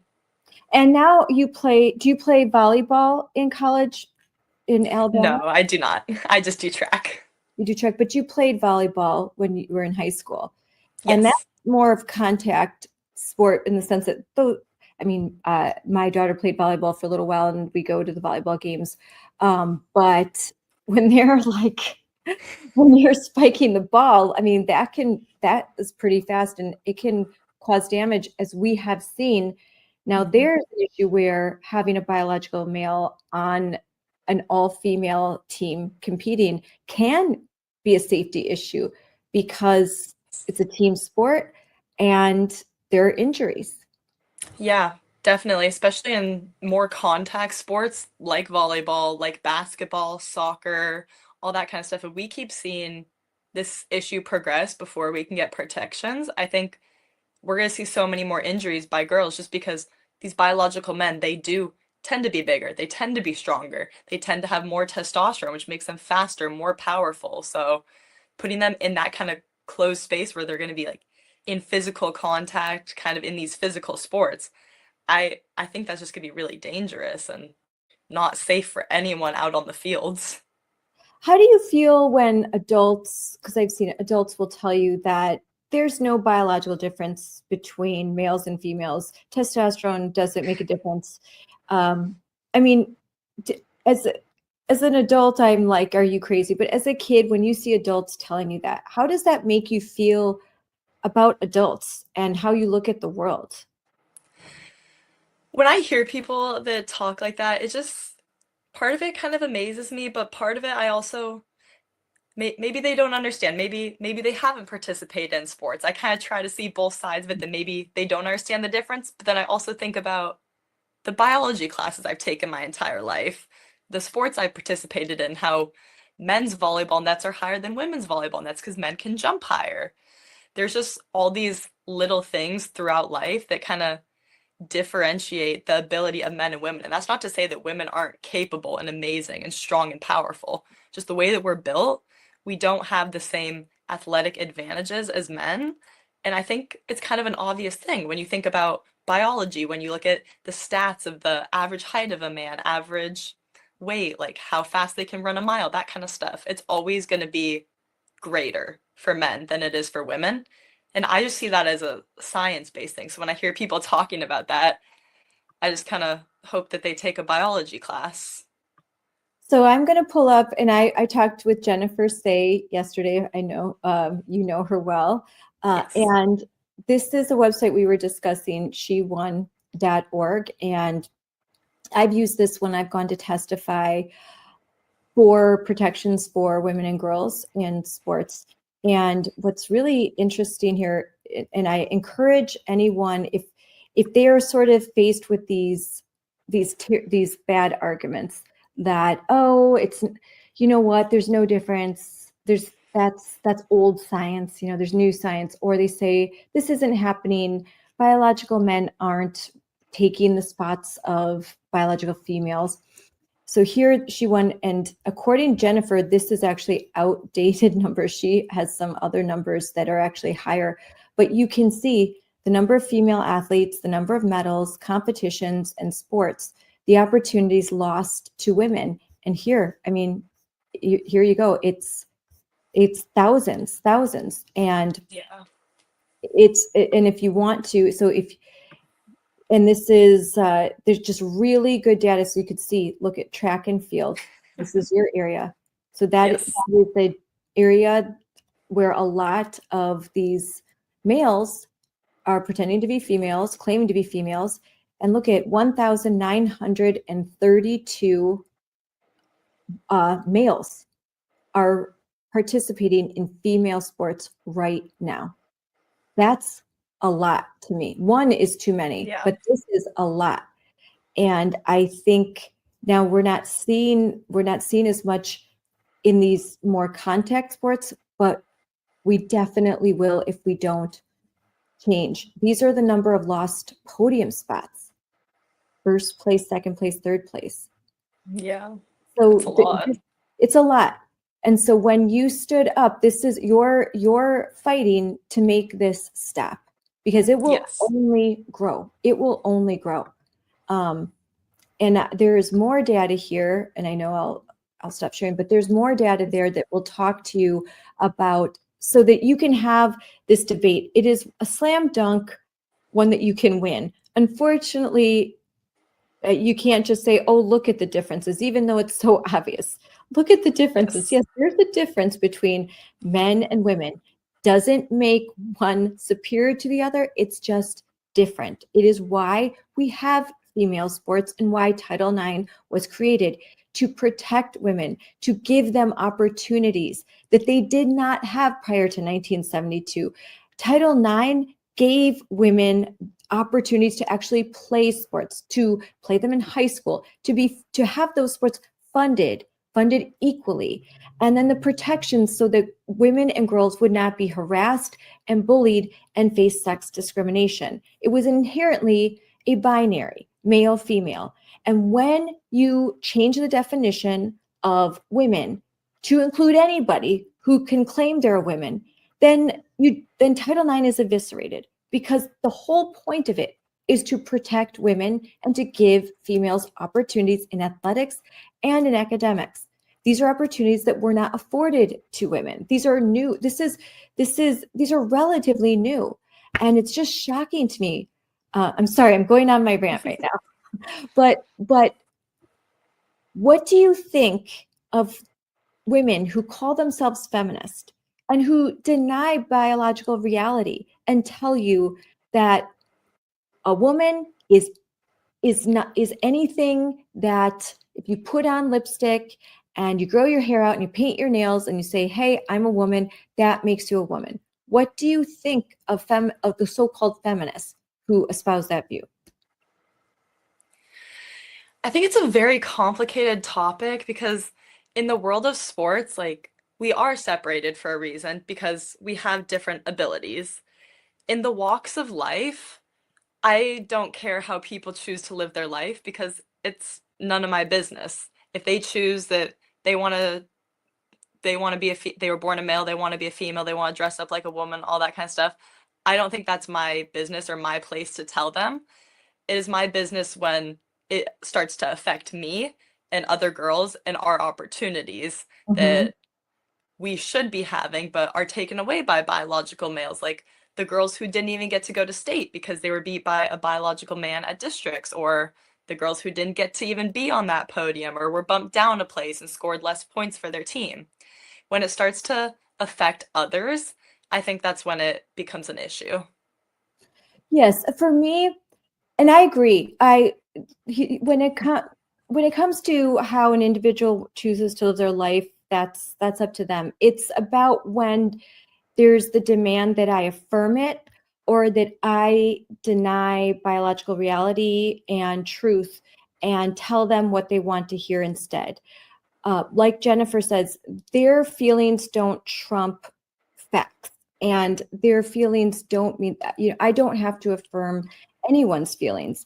I have the right to not do that. And so how one wants to live their life, that's up to them. They just can't tell me that I have to affirm it, that I have to participate, and that I have to celebrate it. Now, that is when my First Amendment rights get infringed. And that's when my values have to take a second place to someone else's. And then that's not fair. So yes, I definitely agree. That's kind of what happened to us when we expressed our concerns, expressed our frustrations with this issue. Our First Amendment rights were violated. We were not really allowed to speak on this. We were kind of pushed off to the side, be like, you guys can't do that, like kind of shut down in our movement. And yeah, so if this person's in your school and they're not using your spaces and they're not demanding to be recognized as a biological female and they're not competing against you or with you in sports, you don't have a problem. You're just it's only a problem when your biological reality is challenged and when your safety is at stake and when fairness is kind of thrown out the window. yes, I think that's the main issue. There is no protections. There is no protections for girls' safety and girls' spaces, and that's really what we want. We're not out here trying to tell anyone you can't live your life like this because we all have one life. Live it the way that you feel happiest, but don't let it affect other people in a negative way. We need these kind of protections so that people can't see this as an opportunity to be like, oh, hey, I can go compete in girls' sports if I want to. I can go into the girls' locker rooms if I want to. We need to take it away as an opportunity for people to be able to do that because that's not okay. It's not safe. It's not fair. Yeah. And honestly, it compromises the integrity of women's sports to be allowing biological men in, because what happens when they start setting national records? Are those ratified? Are they kind of like taken a secondary to the actual record? Like we don't know. And now there's a recent, I don't know if you've heard about Tish, so I'm going to pull this up because it's something that Tish Hyman, and she is a Black lesbian. She's an artist, and she has gone viral because she was in her gym working out, and there was an obvious male that walked into the women's changing space. And this is a guy that looks, has like a little bit of lipstick on an eyeliner, but looks like a male. And that wasn't the first instance. There were many others. And so this is her first time, kind of like with you, her first time speaking out, where she went viral because she's like, hey, get out. You can't be in there. You can't be in there. And when she did that, they kicked her out, and they took away her membership to this gym. And now she's really fighting back. This is a person, a Democrat, considered like never voted Republican. And now this one instance has her eyes opened because, she's had some conversations with friends of mine where she's like, I now can see like reality. I didn't understand until this happened to me. And now she's being called a bigot. Of all things, she is a Black lesbian, an outspoken and famous. And now she's a bigot, which is insane. That's insane. So I think that goes to show they'll call anyone a name just if they don't align, if they won't, alter their reality and be nice. And by being nice, it means I will sacrifice myself, I will sacrifice my children, and I will sacrifice my values on the altar of your ideology. And anyone who participates in that ritual, I feel sorry for them if they sacrifice what they believe in for that, because you lose a little bit of your soul when you participate in a lie. And I'm so glad that you, so young, so very young, recognized that there are eternal truths and there are things that a person just absolutely must stand up for. And that's very rare, Alexa. It's very, very rare. Thank you. Yeah, I think people are going to disagree throughout all walks of life. Nobody's ever going to agree on anything. And a huge problem that we see here is people aren't willing to hear out the other side. They jump to name calling. They jump to hateful things. Nobody listens. People will see what I've done, but they won't hear what I say when I talk, when I tell them what it's about, what I stand for. And they jump to all these names of, you're a horrible person, you're a bully, like you hate everyone, like all this kind of stuff. And it's just hard because I want to have an honest conversation. I want to talk with the people who disagree. I want to hear their side. I want to share mine. I want to see if we can find common ground, find an understanding, or if not, we go about our days and we live our lives respectfully. We don't need to be at each other's throat because we don't disagree. I think that's one of the hardest things about all these issues. Yeah, we don't. And that's what we are a better country when we don't all agree on everything. And friends can disagree, family can disagree. We don't have to have a unimind. We don't have to all think alike. And believe me, I have been involved in conservative politics for a long time. And no one, I'm telling you, especially because conservatives are very much individuals and their nature is to not agree. So it's okay. It's okay to not agree on everything. It's okay to have your different religions, different values, just you have everyone's living a different life. It's when you try to impose your values on somebody else. And when you are in denial of reality too, that is important. We have to say, if a kid if a parent has a child that is struggling through this identity issue, the best thing to say is, nope, you are a boy, and I love you so much, and I am here for you, and I'm going to do everything I can to get you through this. But what I won't do is I won't let you live a lie. And through love, we are going to get through this. I'm going to fight for you. And I think that's the healthy thing to do, and that's the right thing to do. But again, that's my opinion, and you can take it or leave it. But I'm allowed to have it, and yes, everyone else is allowed to have their opinion as well. And I mean, that's who we are. I mean, when people really talk to us, they realize like, oh wait, you're not a monster who hates everybody. That's, oh, okay, you're a decent person who's actually more tolerant and open-minded than those on the left. That's what I find every day of the week and twice on Sunday. More tolerant, more open-minded, demonstrably more kind, and you exemplify that.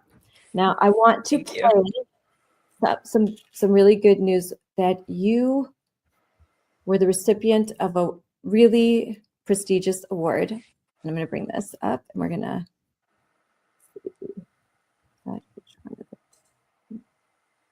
It's an image of you pole vaulting, which is also very beautiful. Both honored at last night's Patriot Awards, receiving the Most Valuable Patriot Award. I'm so incredibly grateful, and none of this would have been possible without the support of every single one of you who has seen our story, who has shared it and brought our story and our fight into the national spotlight. So thank all of you. I want to start off by thanking God. I thank God that you're all here tonight. I thank God that He gave Alexa and I the courage to stand for truth. I also want to thank everyone, especially my parents, who have supported me, encouraged me, and believed in me, even when I was unsure of the impact our decision to step off the podium would have. There are so many girls who deserve this award for their courage. And joining us now are those Patriot Award winners. We have Alexa Anderson and Reese Eckerd. So nice to see both of you. Congratulations on receiving this award.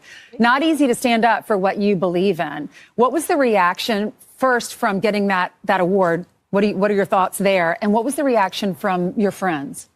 Oh my gosh, to get that award was honestly just such an honor. It was never something that I thought would happen when we stepped off that podium. So I was so incredibly honored and so grateful and so happy to be here with you today. And then friends and family have been very, very supportive. I'm so grateful for everyone. My mom who's here with me today. I love you guys. So that's amazing. You need those people to surround you because people will write the nastiest things online.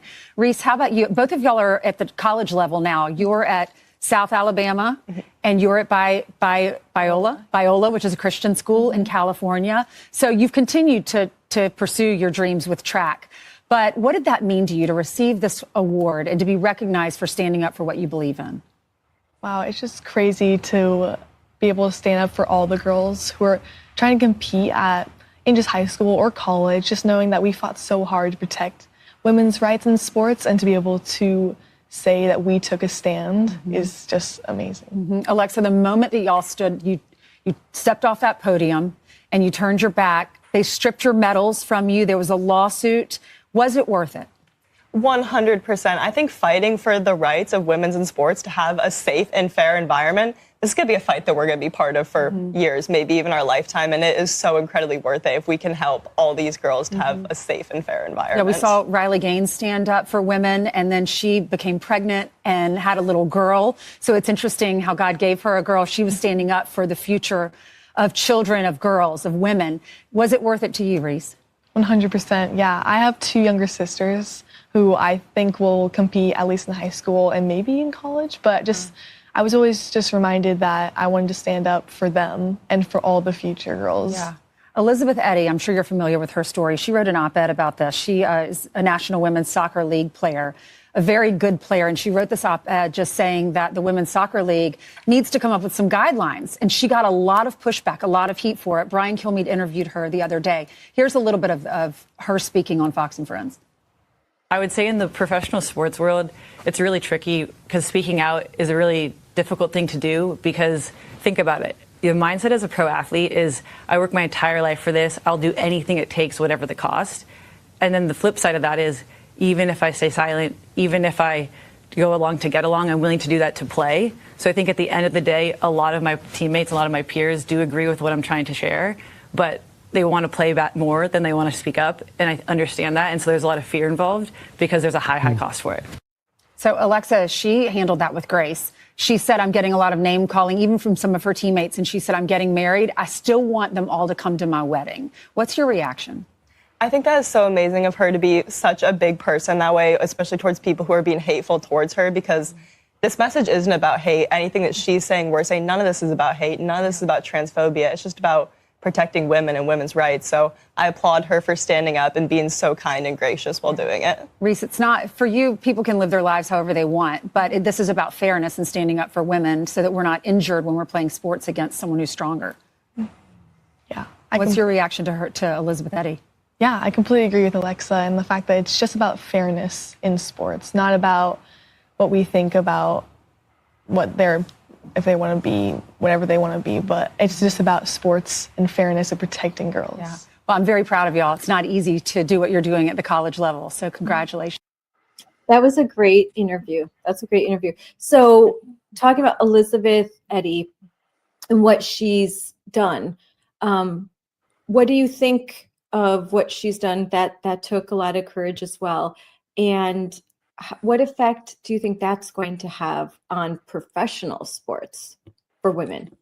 Yeah, I mean, seeing a professional athlete stand up for this issue was honestly really amazing. I was really inspired by that, and that she's so, like, she wants to fight this issue as much as we do. I think that's amazing, and the way that she's doing it is just so beautiful. She's been very kind. She's been very gracious with everything she says. She's spreading the same message we are, that we want protections. We want fairness. We don't want anything else. We're not out here trying to say anything else. We're not out here trying to spread hate. And I think that is so inspiring to have an elite level, a professional level athlete that has that kind of platform to be able to spread this message. And I think it's going to have a huge impact coming from her, someone with her kind of influence. I think that's amazing. Yes. And this isn't political for you. This isn't, you didn't ask to be in the headlines. It's not something you wanted. You just wanted to stand up and do something right. And you just felt that in your heart. And that's really important, because they'll try and say, oh, this is political, or this isn't political for you guys. You guys, you're young. You've never been involved in anything like this before. Elizabeth Eddy, this isn't political for her. This is just about sincerely trying to do the right thing in the face of a whole lot of evil. It's really hard. It's the easiest thing in the world to just go along. It's the easiest thing for you to just go along. For Elizabeth to never say anything, for Riley to never say anything, it would be so easy. No one would say a word, but to do the right thing and to plant your feet and say to the world, no, you move, that's really brave. So when you were at this event, who did you get to meet? Oh my goodness, there were so many amazing people there that we got to see, that we got to meet. Erica Kirk was there. She accepted an award. Melania Trump was there. She accepted an Did you award. get to meet them? I didn't get to meet them. I saw them on stage. I was kind of off in the corner. Well, But good enough yeah, for me. there were so many other amazing Patriot Award winners. There was a young man who risked his life to save people who were in a car accident with like electrical fire. We got to meet him, hear his story. That was beautiful. There were so many amazing people there. And then, of course, we got to do an interview with Ainsley, which she is just so lovely. She was so incredibly kind. And she took a picture with us afterwards, which, of course, I'm going to cherish for the rest of my lifetime. So it was an amazing experience. Now that's the kind of award ceremony that I love to watch, and I loved watching it. Not the Academy Awards with all this strange, like Hunger Games, like costumes and weird people. This was this was an award ceremony for heroes, for everyday heroes, for Americans doing the right thing, people who love their country. I love that Fox Nation is putting this on every year. As a matter of fact, Moms for Liberty was given during their very first award ceremony. Moms for Liberty was given an award. So, and they cherish that, the founders. So, I think that's amazing. And your dress was really pretty. Thank you. I appreciate it. Now you mentioned, and just briefly, so there was a lawsuit, right? And you prevailed. Yes. Talk a little bit about that. Yeah, so there are actually 2 active lawsuits in Oregon right now. There is a Title IX lawsuit against the OSA, the Oregon Schools Activities Association, about their Title IX violations, infringing upon girls' rights and violating Title IX. So that is one lawsuit. And then there is another lawsuit that is specifically centered around Reese and I, and our First Amendment rights being violated when we were not allowed to peacefully protest, when we were not allowed to speak our truth. So those are the two active lawsuits that are going on right now. Neither have reached a conclusion, but I believe they're looking into settlements. I'm not exactly sure where that stands. I believe they're looking into settlements. They're gonna kind of go from there, see what happens. So right now, and I'll pull this up, I have that. And who is representing you? We are represented by a company called AFPI. They had first been in touch with Reese before the state meet where we took a step down, and then afterwards they kind of reached out to me and were like, hey, we would love to help you guys out. And they have been so amazing. They have been wonderful, amazing people. America First Policy Institute, their legal team is representing you. I met your lawyer behind the scenes. She's wonderful, and we are great friends with AFPI. They do great work, and I'm so glad that they are representing you, because we don't have these public interest law firms engaging in these types of lawsuits. They're very expensive. I mean, your parents could not afford to do this. I know when I was sued, I couldn't afford to defend myself, and you wouldn't be able to afford to pursue this kind of legal action because the expertise required and how expensive it is. So it's great that there are these public interest law firms that are engaging in these cultural issues, because I really do think that at the end of the day, we're going to win these in the courts. We're going to win our rights in the courts.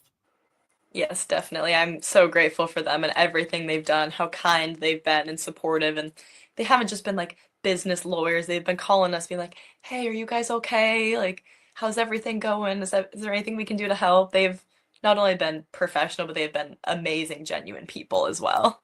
Yes, that's great. They are amazing. And so as we close, what message do you hope that other young women take from your example? From first stepping down from the podium to make a statement, to continuing on with athletics in college, and now you just got this award, and you're sticking with your lawsuit because you're determined to protect women and girls. What message do you want to send to young women who are watching this right now and who are big fans? My message to all the girls out there who may be experiencing something similar or who are just watching is that you matter. Everybody matters, and they should have their spaces to be safe, to have fun, to learn, and to grow, and that your thoughts and your feelings are valid, and you need to express those. Nothing's going to happen. I'm going to quote Reese real quick because I love what she said. Nothing's going to happen if we do nothing. If you want change, you have to fight for it. So whatever you feel, whatever you value, go out there, make it heard, and fight for what you believe in. That's what I have to say to all of them. And if there is a high school or middle school girl that loves her sport and she's competing, and there is a biological male either on her team or in her conference, so someone that she has to compete with, what is your advice to her as she's wondering, what do I do? As her family's wondering, what do we do about this? What should we do something? Should we say something?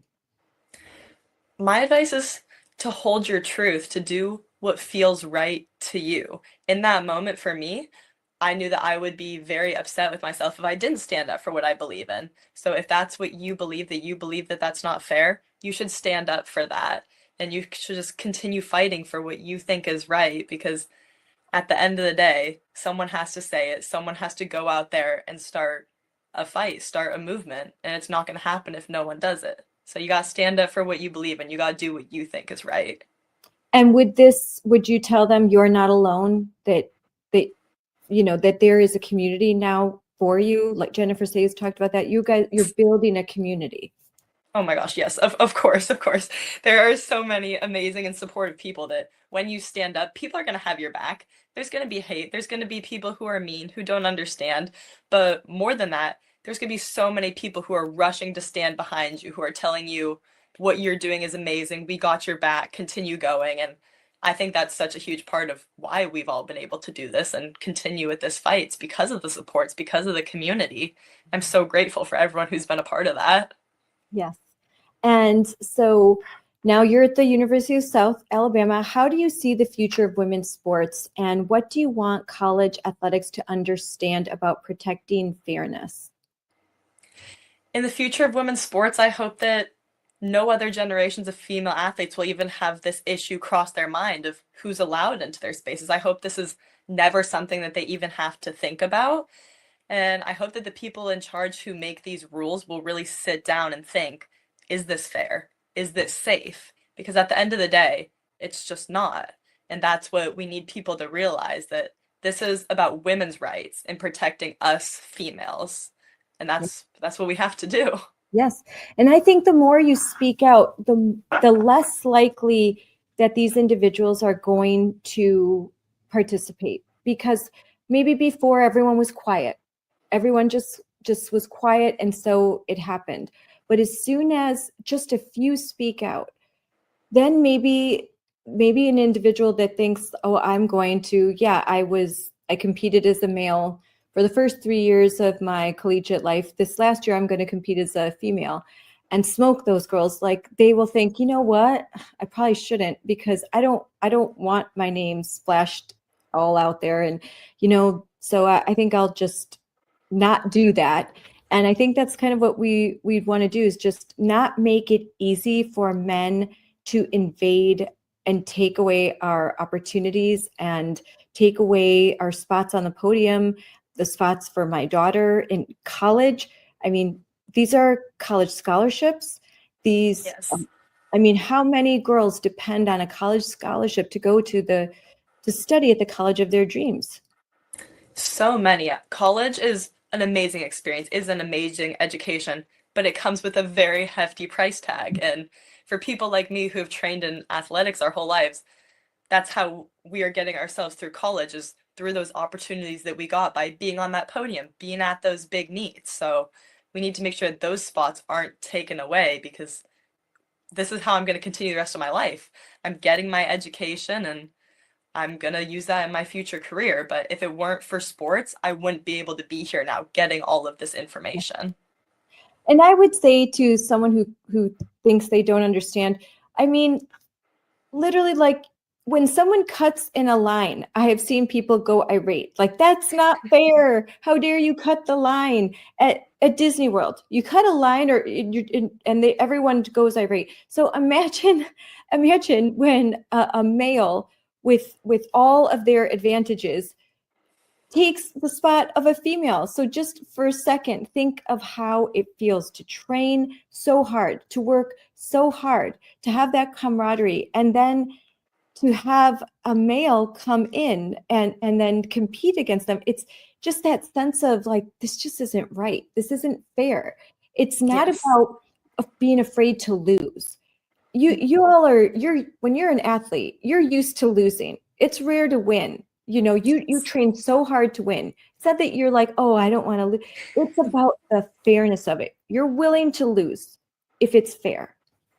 Yes, 100%. If you look at all of the handbooks anywhere in any sports division, no one is allowed to take testosterone because it is a performance enhancing drug. So when athletes have elevated testosterone levels, their performance is going to be better. So it's very contradictory to be able to say that, but to not be able to say that biological men have an advantage. And I think that that's just a very interesting part about it, and that none of us are scared of losing. I got third. I wasn't up there trying to argue saying, oh, I should have gone first. I got third because that's how I performed. But the girl in ninth, she should have been an eighth on that podium. She should have scored a point. It's not about losing. In sports, it's about your own personal performance and how you do compared to how your best self does.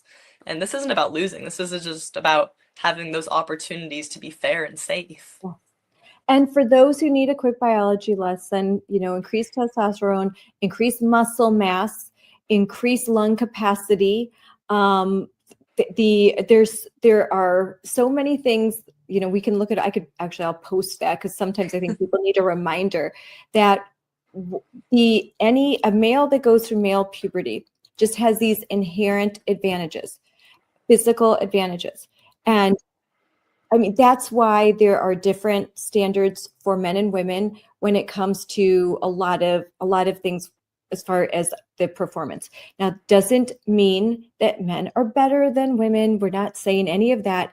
It's just we have to be realistic, because if you apply the same standard to women as men, it's just not fair, and it's not in line with biological reality. Just as we have uteruses, we have a womb, we've got ovaries so we can have babies.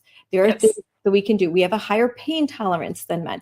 And, this has nothing to do with men are smarter than women or anything like that. We are equal. We are equal. And believe me, my husband knows that. I might be more equal than him, but but it's nothing to do with that. It's just being real. That we just reality, because we love being women and we love our men, and we want you to be men. I love men and I love being a woman, and you just can't take that away from me and expect me to be quiet and sit down and shut up. So that's not going to happen. All right. Yes. Well, and you agree. Yes. Yes. All right, Alexa, thanks so much for coming on today. I know you have practice that you have to get to, but thank you for showing girls across America and the world what integrity looks like. And at a very young age, you're very special. I wish you all of success. I know that we'll talk again soon. At a different time, I'd like to talk to you not about this, just talk about being a Gen Z. Are you still Gen Z? Or Yes, I am. I'm Gen Z. The next generation, I forget what the name, Generation Alpha, I think. But just to kind of, because on my show, we like to I talked to a lot of Gen Z women, just kind of, how do you see the future? Because I think we always talk about these issues, but I'm always interested also in just your opinion, just talking about, we've talked about fashion, things like that. So we could have a more fun, I would love that. Yeah. All right. Well, bye, Alexa. Thank you so much for coming on. And I wish you and your family all the best. Thank you so much. Thank you for having me. Bye. Bye. Thank you, everyone, for joining this Moms for Liberty Unleashed with me, Scarlett Johnson. This is a great show. I have learned a lot, and I am so proud to elevate such a beautiful human being. Alexa is truly someone that my girls can admire, and that all the girls in America, girls around the world, can look up to and admire. And coming up next, I am going to have a conversation with Alexa's friends. They had different practice schedules. They are still very much involved in female athletics. So we will be talking to them very soon. So stay tuned.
Hi, everyone. Welcome to Unleashed with Scarlett Johnson, presented by Moms for Liberty. And I'm so excited to talk to my two guests today.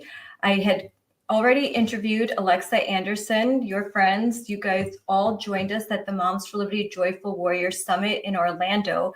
And you were part of my favorite panel with Jennifer Say and talking about facing Goliath. These young girls have more courage than most adults that I come into contact with. And that's why I really wanted them on my show so that more people could learn their story. I think they're already pretty famous in our circles, but they inspire me, and I know that they're going to inspire you. So first, I'm going to introduce Maddie Wilcken and Sophia Carpenter. Hi, girls. Hi. Hi. I'm so glad you could be here. I know we had to arrange around your school schedules because you are all still in high school. Maddie, you said you're a junior, right? And then you're a senior, Sophia, right? Okay, so yeah, so how it's getting towards that time where, you know, Christmas is coming, Thanksgiving. So are you doing finals? Do you do it by trimester, or do you just have 2 semesters? Yeah, I have finals next week, actually. Oh yeah, so you're stressing. Yeah, I feel pretty good right now. I just have to get through them, and then I have Thanksgiving.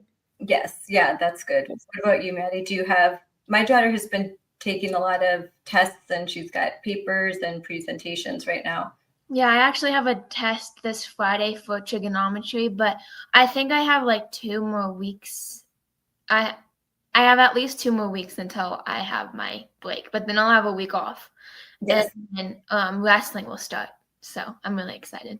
Oh, wrestling starts. So wrestling season, it aligns with basketball season, because that's, for me, it's basketball season starting for my daughter. Yeah. All right. So, and are you starting practices already? Yeah, so I call it preseason because I'm one town, one team, but I practice with Thompson Valley, my home school, and then preseason just started up last week. So I call when I practice at Thompson Valley preseason, and now preseason, and then next week will actually be season. So. Oh, it's cool that you're excited for practice to start and for your wrestling meets and all of that. So you're passionate about what you're doing. My daughter just put on her social media because I mean she does AAU all during the year because you have to be doing something. But for her high school, it's starting up. They just had the tryouts and all of that, and so she put on her Instagram, going to my first practice. See you in 4 months. Because it's a busy season. When you're in high school, when you are in sports, it takes up a lot of your time, right? Yeah. Yeah, it does. And then Sophia, what's your sport? My main sport, I do track and field. So I have the club season, which is indoor track. I have that coming up for the winter. So I'm excited about that. It's fun. You get to run on a 200-meter track instead of a 400-meter track. Okay. And then everything will really be important in the springtime. That's when I gotta lock in. So what's your focus on in track and field? What are your events? Mm-hmm. My main event is high jump. And then I also run the 200 and the 400 and the relays. Okay. Yeah, I had my other daughter had done that. So it's a lot of fun. Do you do cross country at all? Yeah, I used to do cross country. It's super fun, but I'm working on getting recruited for college track, and cross country wasn't benefiting that. So I've spent my fall doing weight training instead of cross country. Yes, because you're a short distance runner, and you don't want to get an injury. Yeah, exactly. I know how this goes. I have 5 kids. We're doing all You get it. I get it. I know my daughter's not allowed to ski because I'm like, she can't get injured for basketball. She's not allowed to do like anything. So all her friends are skiing. Her coach is like, no skiing for y'all. Like, no one can get hurt. That's rough. Yeah. Especially where you guys are, I'm sure skiing a lot. But so you're here to talk about standing up. And so let's talk about the first time that you were aware that there were biological boys or men participating in sports, like in your sport, or whether it's in your school or outside of your school, in your conference. I can go first. Oh yeah, Sophia, you go first. Okay. It was last spring, kind of towards the beginning of track season. We had a big invitational track meet at my high school. And I found out the night before the meet that I would be competing against a trans girl, a biological boy. And it threw me off. I didn't know what to do. I started crying, which I'm not a crier. It was very emotional for me. I never felt anything like that before. And so I just made up my mind and said, I'm going to compete. I'm not going to let it get to me. I'm stronger than this. He's not going to get in my way. I'm ranked higher than him. And we got to the meet, and I heard that my friends Reese and Maddie had decided to pull out of the competition and not compete, almost in a sense taking a knee and saying, this is wrong. We don't agree with this. And I thought I had every intention to go ahead and compete. But when they did that, I just felt prompted in the moment. I was like, I can't do this. I need to pull out of this meet. I couldn't explain why. I just felt like I really had to not compete. And so I pulled out, and they scratched my name off the list. And sure enough, he went on and won that meet, which I was looking forward to defending my title because I'd won it the year before. And it was really hard. I cried a lot that day. I had to keep racing afterwards. And it was just really confusing. But ultimately, I'm very glad I did that because I've had so many cool opportunities stem from that moment. And what specific event did you pull out of? Yeah, this was high jump. So my main event. And it was a hard choice because, like I mentioned earlier, I'm working on getting recruited for collegiate sports. And pulling out of a meet, especially a bigger meet like this where I have good competition, is not going to look good on my record. And it doesn't look good. It shows that I didn't clear the first height, which isn't true. I'm a much better jumper than the opening height at a meet. But coaches see that and go, why didn't she clear that? She should be a better athlete than this. And they question that. And so that's had an impact on my recruiting process. And in what state do you go to school, so everyone knows? I'm in Oregon. You're in Oregon. Mm-hmm. And so was this a new thing? This biological boy, was he new or something you had heard about? Is this the first year he was competing as a girl?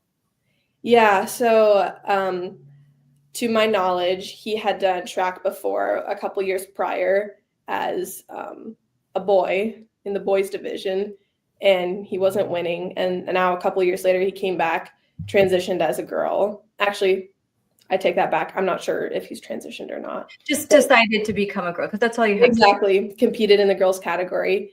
And, this is not unheard of. There are many. I had raced against other athletes, and I had seen, and my friends had competed with other trans athletes before. And so it wasn't unheard of. And honestly, I was just waiting for the day it would happen to me because I knew it would happen at some point. And that day came last April. Especially in Oregon, where frankly, very, very woke laws there. Like, and that's what I was talking about with the Lex site. Simply just deciding that if you're born a male, just making the declaration, I am a female, is enough. And it's ambiguous whether or not there's any requirements to show that they have undergone any sort of medical procedures or taken any medicine that would reduce their advantage. But that doesn't even matter because as long as a male's gone through male puberty, there's nothing that can take away that biological advantage. That testosterone is there, the muscle mass is there, the increased lung capacity, all of that, like that cannot be erased by so-called like hormone therapies. And in my opinion, there's nothing that magically makes a boy into a girl. That's just not possible. There's male and female, and gender is just a word that people use, in my opinion. But so Maddie, what was your first experience? You're younger than Sophia. Yeah, so I feel like I was kind of out of the loop actually until my freshman year, and we had a tournament, and it was a little confusing because it was boys and girls competing in the same area, but there was just the girls division and just the boys division. Yeah.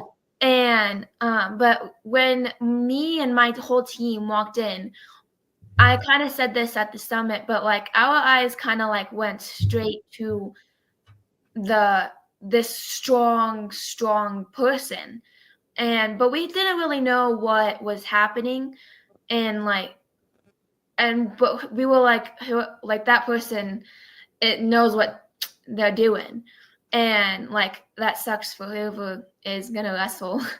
And then we turned out it was me, and we didn't even know that was like the person was a girl, and I didn't find out till afterwards that it was a biological male. But while I was wrestling, I was like, oh my goodness, I was in disbelief. It was so fast. I can barely even remember it because I was in shock. Mm-hmm. And like this was kind of like the first thing, like I haven't really like knew what was happening in the world. And so, but once I found out, it was just like, wow. So you didn't even think it was a possibility. You didn't. So this was a meet. You walk in and you see someone that's, boy, that person's really strong, and like, boy, it sucks whoever would have to wrestle them. That's going to be hard. Then it turns out to be you, and it turns out that that's not a girl. That's a male that you're going to wrestle. And it all happens so fast because no one tells your parents, no one tells you, because they're all pretending that this is a girl. Like, so they're not going to say anything. They're not going to warn you. And so you just kind of, okay, let's do it. And so how did it go? Were you off just the whole thing? Were you off just because I was really off. I remember, I think I made it past the first period, but I think kind of like the beginning of the second period, I was pinned. No chance. It was over. And yeah, I mean, y'all haven't seen me wrestle, but it's not that likely that I get pinned in a wrestling match because I am very flexible and I can get out of the worst situations in a wrestling match. And so it was just like, bam. I tried so hard, but it was like, I couldn't do anything. I physically couldn't do anything. And then when it was over, I was like, what? Yeah. No, so when this is over and this, you participate, how did your parents feel? Like, how did they know right away? Did you tell them? Were they there? They were there, and they were watching it, but we didn't find out till I think after the fact. And then they were like, oh my goodness. Mm-hmm. But I don't think they were really big on knowing too, like not a huge, I think they knew, but didn't really expect for it to happen, especially in wrestling, because it is such a physical sport. But I was so out of the loop. But once that happened, and I actually wrestled the biological man twice. And was it a separate school? No, it was the same biological male that I wrestled twice because he was in the same weight class. Mm-hmm. And I think then I also wasn't still sure like what was happening because we were still kind of confused on if that was a girl or a boy. But once we knew like for sure, I made a decision that if I go against a biological male setup, I'm going to not compete and I'm going to take a step down, even though it's really hard for me to do that because I just want to go. But I'm not going to put myself in that situation again. And I don't want any other girl to be in that situation. And you're wearing headgear. It would be difficult to tell. And you don't want to be the person that's like making an accusation and have that not be true. You don't want to say anything like that without proof because so you're just like, oh, what is that, a boy? Is that a girl? I'm not sure. And so you want to be polite. I understand that you're not sure. You've never seen the situation before. But once it's confirmed to you and it's apparent to you because of the strength, that this is a boy that you're wrestling, not a girl, then you've made the decision that I don't want to do this. Were there any other teammates that felt the same as you? And I'm wondering, because wrestling, that's like That's a physical sport. That's very physical. So that's really intimidating to have to wrestle a boy when you're not planning on it, when you're on a sex separated team, a female team. Yeah, actually, one of my friends, Alyssa, she's one of my wrestlers, teammates, and we kind of go, like switch a lot with our weights sometimes. And I was in a weight class lower, and she was in my like usual weight class, and she was actually paired up with the same boy. And she actually said, nope, I'm not doing this. I'm not wrestling. So she never even wrestled, because that was a little later when we knew that that was she said, nope, I'm not wrestling. And she took a forfeit, which was really hurting because she got out of the tournament. So, wow. Yeah. Sophia, when you decided to not race, because you knew that the night before, you're crying already, you're wrestling with this decision. It's a big decision. You're applying for colleges. First of all, you love your sport, and you're also applying for colleges, and you know there's recruiters out there and they're watching. But you make this decision. Did your parents, were they aware of what you were doing? And you said there were some other friends, but was there anyone else that was considering not running as well, or not competing in that specific category? Yeah, my parents, they actually found out before I did that this trans athlete had entered the competition, because what ended up happening is there's like a certain period of time where you can sign up, and if you meet the qualification, you're admitted into the track meet. And this individual waited until the last 10 minutes before midnight, before it closed, to enter into the meet, so there would be no repercussions. And so it was very last minute. My parents knew before I did, and they didn't want to tell me until like the morning of the competition, because they didn't want me to be stressing out about it before.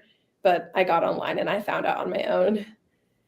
And they told me, we prayed about it, and they said, whatever you decide, we're going to back you. And I said, great, I'm going to compete. And they said, great, we back you, we stand with you. And then in the moment I said, I feel like I'm not supposed to compete. And they said, great, we support you, we stand with you.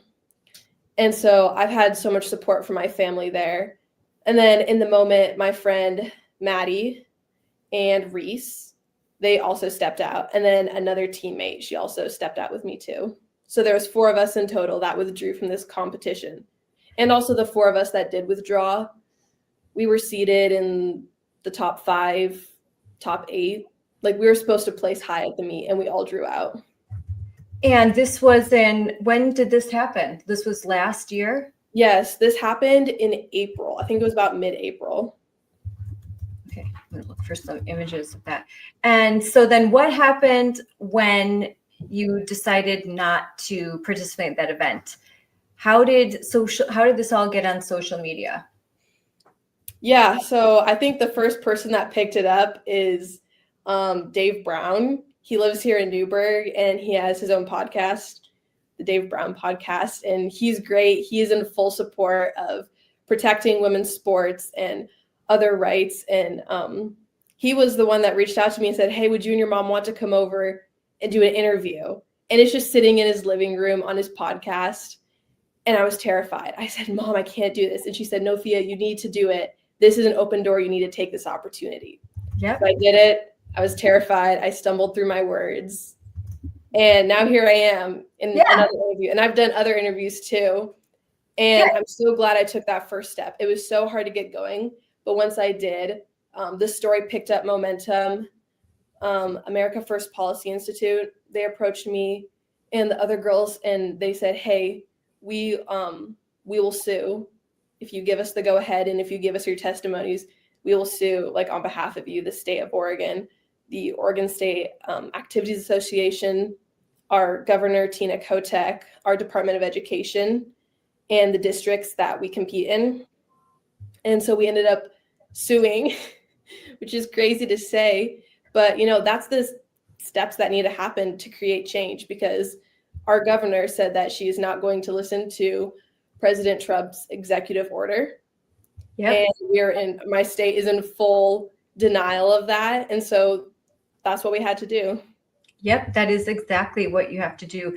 litigation. That's the only way. In a lot, I think even now, even with all that President Trump is doing, when you've got these blue states that are refusing to acknowledge Title IX, they're refusing to adhere to the executive orders, and they won't comply with the Department of Education, the Department of Justice, the Office of Civil Rights, and they are determined to erase Title IX, which is based on a binary, a male and female. Title IX, for those who don't know, 1972, it was just a paragraph, and it was a paragraph that protected female sports and provided opportunities for females in athletics, in athletic competition, in high schools, in colleges, and also academic opportunities. And before this, there was unequal funding, and there was an inability for females to participate in athletics. It was a male-dominated space. And so Title IX cleared the way so that women could, and women and girls like you, like my daughters, could participate in sports and achieve and participate in college sports. So when you eviscerate sex and you eviscerate the binary, and you basically say that any man can say that he's a woman, well, then you erase Title IX and you erase all those protections. So I'm glad that you had this legal help. I am going to add to the stage right here. This is from the Blaze, and this was April 30th, and this is all about what you did. This screen is a little bit too large, but the 4 girls that refused to compete, and this is a major publication. And so, was all of this publicity really shocking to you? Were you surprised that so many people were going to get involved and support you? Yeah, I was, honestly. It was interesting. Dave Brown picked up the story, and then Outkick picked up the story, and then I think The Blaze and a couple other media outlets did pieces based off of the one that Outkick did. Mm-hmm. And it's interesting, kind of as it'll surge in the news and then it'll die down. So it died down. And then state rolled around, and I had to compete with this athlete at the state meet. So that got back into the news cycle. And then Fox reached out and other news sources. And then, then it died down again. And then we filed the lawsuit, and it came back up in the media. And so it's interesting to see kind of the ebb and flow of how the media picks up these stories or not. And I will say my confidence has definitely grown. It's still unnerving to sit in front of a computer and talk about my story, but I take inspiration from Riley Gaines and all the other women and athletes that have gone before me, and I'm just trying to do my part to protect our spaces. And you are. And look, I love this. If we take a knee every time we compete against a boy, we won't have many more chances left to compete. That's 100% true. And I was talking with Jennifer Say yesterday, and she said that she thinks this whole thing is going to come crumbling down because of the high school girls, the college girls, and for that when you coming forward, you're going to take this down because the women in professional sports, they're not doing it. They're not doing it yet. We so far have one that this is just something that's recently happened. Elizabeth Eddy, who is an Angel City FC player, and she's come forward to say that she does not want biological males in her sport, and she's a professional soccer player. But like Jennifer Say said, she's been doing this for 11 years. She may not be a superstar, but she's the first one to take that risk in the sport and just say, no. And there'll be more, but it's going to be you girls. You girls are going to take this down. And then everyone later is going to pretend like they were always with you. Like, oh yeah, we agree. Yeah. And they're going to pretend like they weren't quiet. They weren't silent. So you guys are, you're the OGs. You are fearless, and the stand you're taking is huge in so many ways. But so back to, I'm going through this story here. and you write like outtake. So they're saying that the male, Leah Rose, won that competition with a jump of 410. That was enough to beat out 18 girls. And this is someone who had previously competed as a boy, was not ranked, did not do well in the male category, and now, oh, I'm a girl, and suddenly is beating out all of the girls. And that's just not fair. And it's huge because you were ranked number 5. In the state, yeah. Yeah, in the state. And for you to step down, that was a huge sacrifice. So, and I'm glad that you did it. And I'm glad that through it, you've really found your voice. Now, Maddie, let's go back to you finished wrestling this biological boy twice. And this is very physical and you're shocked.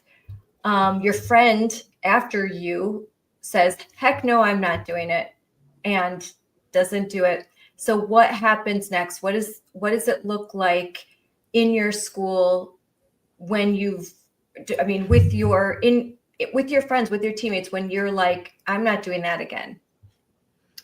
I don't go to the school that I participate on because it's 1 team. So I don't really know about that. But for me personally, it changed my life. It really did, because I'm here right now and I'm speaking up, and I never in a million years thought that I would. And this is all because of XXXY, Jennifer Say. She's been like a big role model, honestly, from everything that she's done and everything that I've been able to do. It's all because of her, and it's all because of my parents,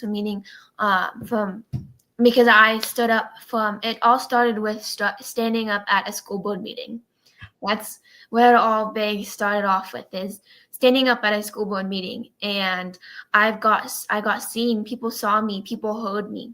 And that's all I ever want, is people to see and hear what I am saying, and that I am not speaking hate. I am speaking equality. And I have on screen the panel, and look at all of you with Jennifer Say. And this was Courageous Young Athletes Stand Up for Girls Sports. And this is where you're in front of almost 1,000 people attending, and cameras everywhere, because there were network news everywhere. It was streaming live, all of that. And you told your story. And so it's amazing. And it's an amazing story. But so you decided to speak at a school board meeting. What led to that? Because that's important. I spoke at many school board meetings, and it's important to do that. My mom and dad, I was so unbelievably nervous. I didn't know what I was going to say. I had just came from a tennis match, and I wasn't prepared. I didn't know what I was really going to say. I was just so like, okay, let's go. I'm ready. I'm going to do it. And I was kind of hoping that, because we were my wrestling team, we were brought up for getting second place at overall state, and so 2 of my other teammates were there, and I was hoping they would kind of speak too, but they were a little too nervous, and I was like, okay, well, I'm still gonna do it. I'm still gonna speak. I'm gonna speak my mind, and I was really, really nervous. Which school district is that? I'm looking this up. Thompson Valley School. I'll send it to him. Thompson Valley. I was actually from that. I think I was in the newspaper for that. And there was protesters. There was lots of protesters. There was so many protesters. Oh my God. Yeah, when I got there, I was in my tennis uniform, and I was on all white. I had my hair braided. I was a hot mess, and I came there, and the first time ever, there was a whole thing of protesters. Like, I was like, I whispered to my mom, like, what's happening? What's going on? Because I didn't understand. Like, how could anyone be against of what I'm saying when I'm not saying any hate at all? So here you are. I have the image right here. You did come from tennis, didn't you? Yeah, I won my tennis match though, so I was in the pumping mood. I was like, let's go. Yes, I love those. I actually wear those all around. I love when I'm not playing. I play pickleball with my friend, and then I like them so much. They're so comfortable that I'll wear them when I'm chasing kids around too. And they have all those pockets. But so here you are standing up, you are talking to the school board. There are protesters outside, and I'm guessing, because I've done this many times, that as you're speaking, there's booing, there's like some sounds in the background, there's the trans Tifa all around, kind of trying to intimidate, and you still went. And when girls your age go to speak to a school board, to their state legislators, to Congress, it makes such a big difference, because I'll go testify and I will talk about you and I will mention your name, and I will say that there are a bunch of girls and families that are anonymous that will send me messages that I'll meet, and they don't want to go public. They just don't have the courage that you have yet. And I think the more that they see girls like you, that they'll get stronger and they'll know that they're not alone. But when I could speak on their behalf, but inevitably those who are defending this lie will say, well, where are the victims? There's no victims. This is just a victimless thing. You're making this up. This never happens. My cat just... It's on my endless. She loves to come up whenever I'm doing a podcast. So when you speak, it really adds that legitimacy that there are real victims. This is really happening, and these are the girls that are dealing with it. So I really appreciate it when you guys stand up and at the meets, but when you come to the school board meetings and you testify to legislators, boy, it's, you could hear a pin drop. It's very, very effective. So what happened after you spoke to the school board? There was a separate room that I came in, and people that I didn't even know came up to me and said, hey, good job. And then over like the couple next weeks, some of my students, like my friends, some of them, they said, hey, I saw you speak. Good job. And so there are supporters out there. And honestly, I tune out everyone else. I go with my own beliefs, my own ways. And if you don't agree with me, that's okay. But I'm not going to put anything against you, and I'm not going to show or be mean or angry against you. Yes. I'm just going to live my life, and I'm going to speak because I have the freedom to. Yes, you're going to speak free. You're going to speak truth, but you're not going to match hate with hate. You're not going to match unkindness with unkindness. And that is the best thing that you can possibly do. Don't give them 1 ounce of ammunition. You just continue to speak truth. You stay strong, but you don't engage in the tactics that they do, because the world is watching, and that's why we're winning. Because they see girls like you, and then they see these crazy people that are screaming obscenities, that they look unhinged. And as long as we stay true to ourselves and we're respectful, then that message really gets across. I'm reading in this article that someone who claims to be transgender in the Thompson School District said about the XXXY shirt, I feel it is disrespectful to wear a t-shirt that advocates for my oppression. That is not in service of the dream. We may not agree with each other, but we need to respect each other. So basically, your free speech, wearing a simple logo, XXXY, that confirms biological reality, that's oppression to this person, and that speech should not be allowed. Now, everyone who's watching this should understand that when they are not for free speech.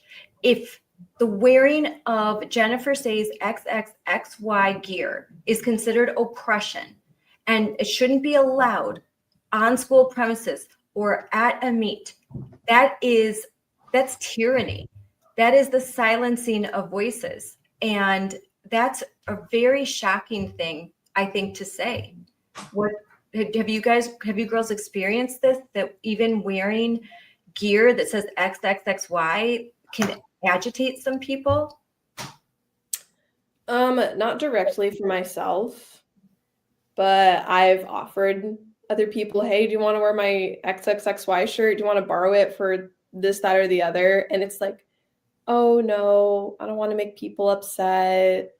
Like it's so taboo to say biological reality. I just can't believe we're even in this spot in the first place. But I mean, again, like I love what you brought up about free speech and the principles that our country were founded on. You know, I could go out and I could start screaming and throwing a fit about someone's pride flag in their window, but I don't. We all need to have our own opinion, and I respect other people's opinions, but that doesn't mean you get to infringe on my rights. Yes. If you want to wear a t-shirt, a pride t-shirt, fine. But to say that the wearing of XXXY gear, Jennifer Say's brand company, to wear that is oppression. That's insane. And that is a violation of free speech. And that just goes to show sort of the worldview and the values that you must affirm me.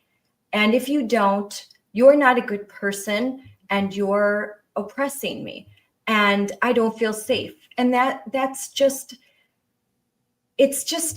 anti-American to demand that other people affirm your belief.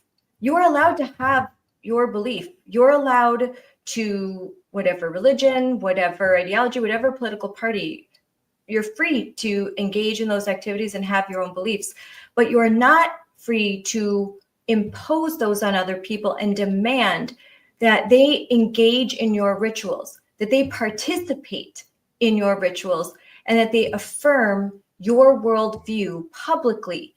And then to say that you can't even wear a symbol of your worldview. How soon, imagine if we were to say, you can't wear XXXY shirts to school or to a meet. Pretty soon they'd say you can't wear a cross around your neck because in my view, that's oppression.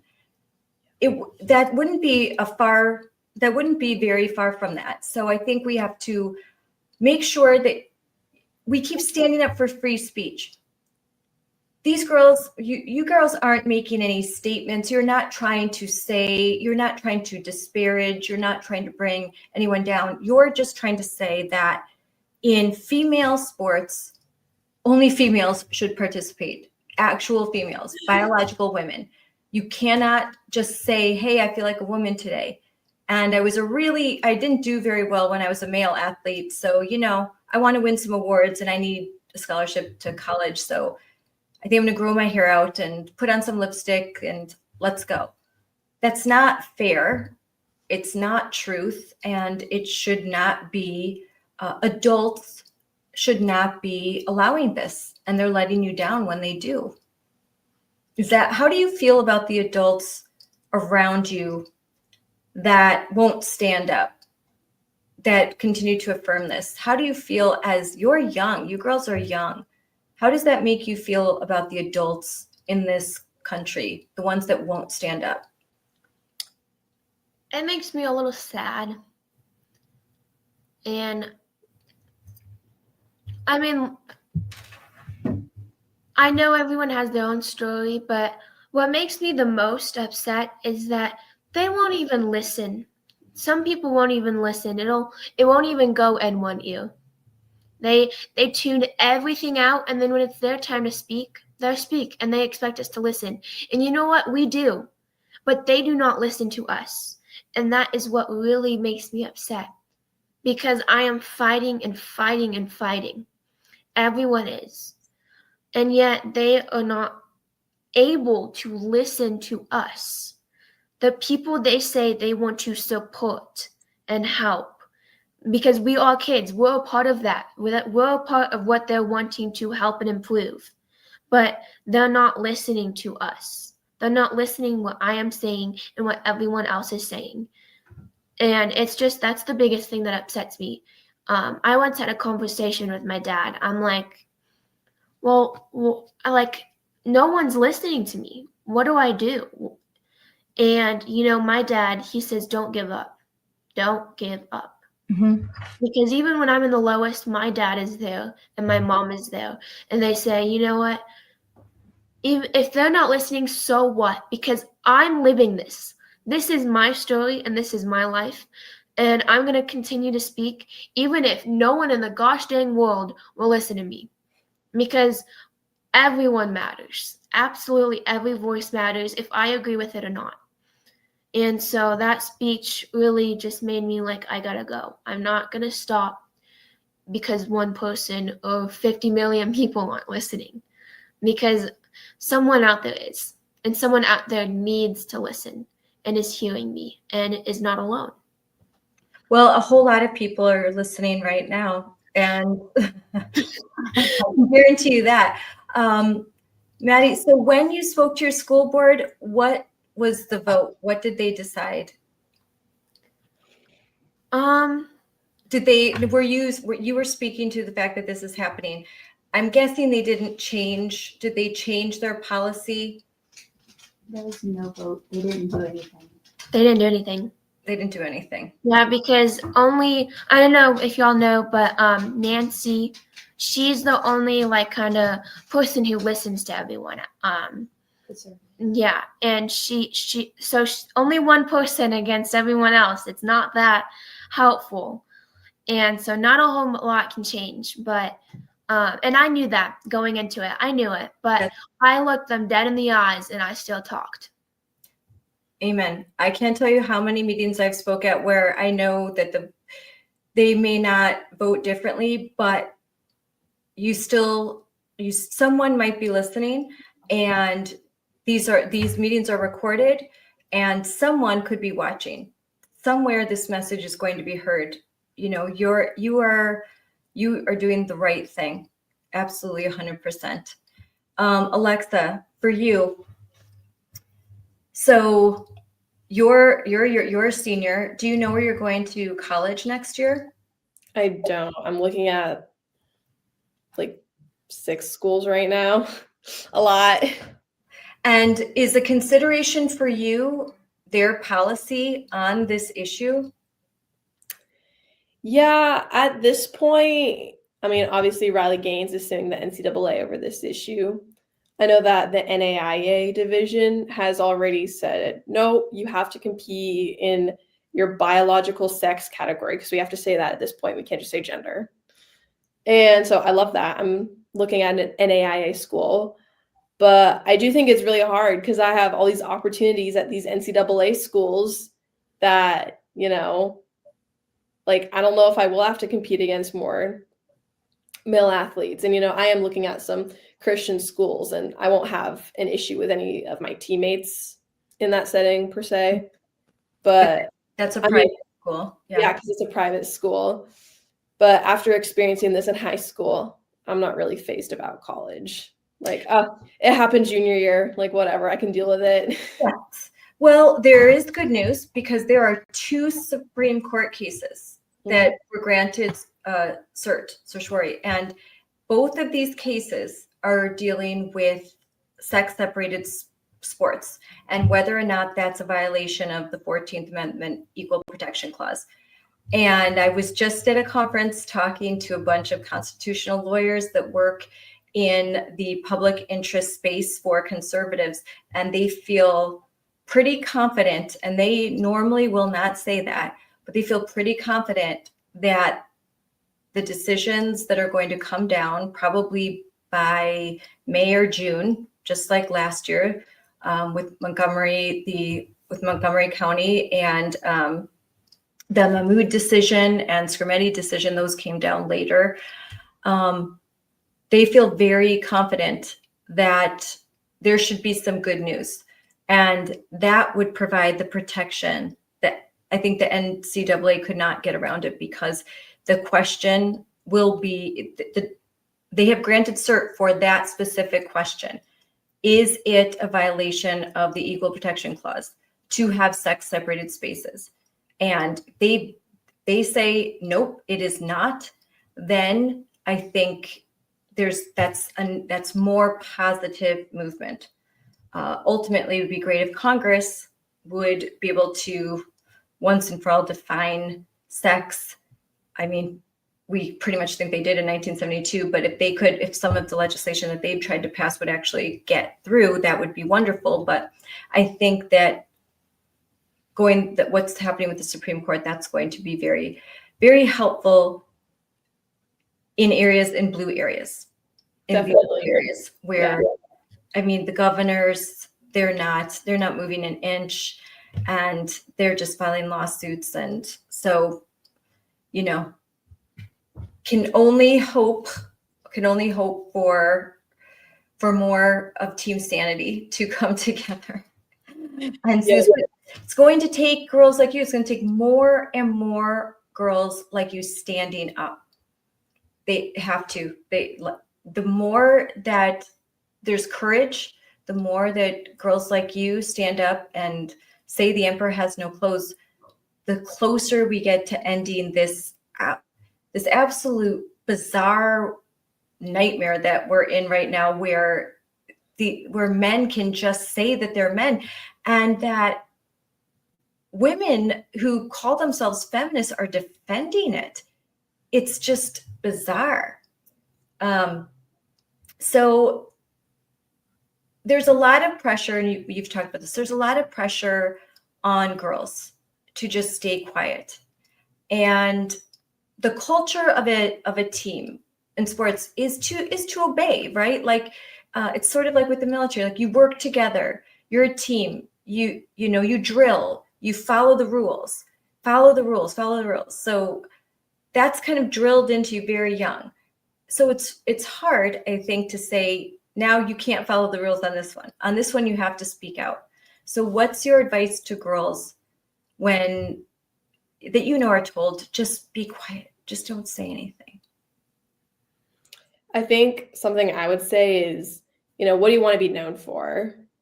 Even if it's not on a podcast or on national TV, your friends are going to know you for something. Your family is going to know you for something. And every decision we make is leading in one direction or another. Choosing to stay silent is going with, the majority of the crowd and saying that you may not agree that it's okay, but when you stay silent and refuse to speak up, that's just adding weight to the other side that's saying, oh, I guess this should be able to pass. And so I think if you're on the line, do I speak up? Do I not? Like, really think about, who do I want to be? And what are my morals? What do I hold to be true? Because if you can't stand up for your basic morals, then I think that's a hard spot to be in. And that's something to look at. Yeah, 100%. Maddie, what say you? I say do it. Just do it, and do it for yourself mainly. Do it for God, do it for your family, and do it for you, because you know what's right inside.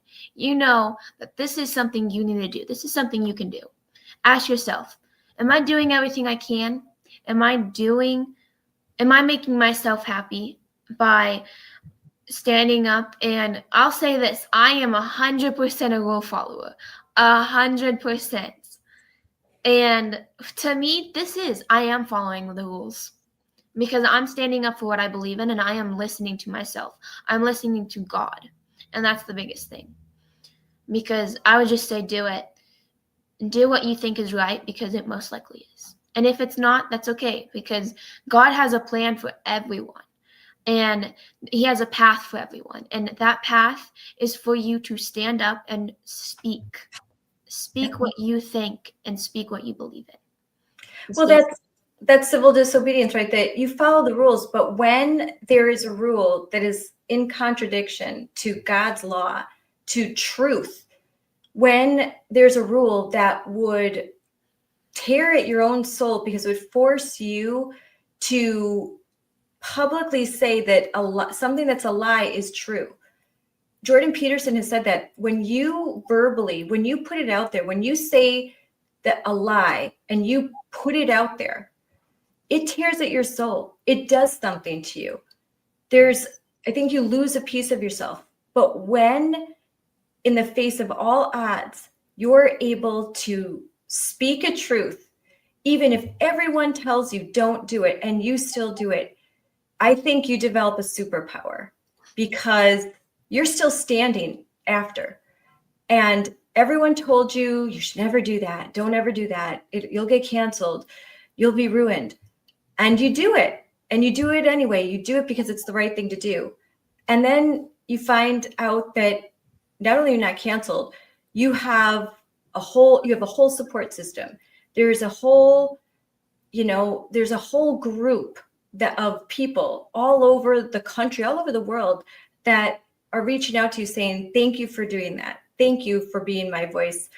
Thank you for inspiring me. And parents that are so grateful, like myself, so grateful that you're doing this because you're making it safer for our children. You're going to make it safer for Riley Gaines' daughter. When you do this, there's a better chance that her daughter will never have to do this. And so we are all so grateful. And it's magic, it's courage, and I think it's the match that starts the fire, So I'm very proud of you. I'm sure your parents are very proud of you too. What is your advice to parents of girls that, let's say that maybe they're in middle school, they're about to start high school sports, and they're worried that they're going to show up at a wrestling meet and their daughter's all ready to go, and what do you know? Or their daughter's about to start a track and field event, and there's someone from the opposing team and they're worried, and they're wondering, what will I do if I'm in that situation? What's your advice? We'll start with you, Maddie, and then Sophia. I say do what you think is right again, and that. Do you think the parents should encourage their daughters to stand up for themselves? Yeah, I think that without my parents, I don't think I would be where I am right now and how confident I feel. Because when in my lowest, like I said earlier, they have built me right back up. They have been right by my side.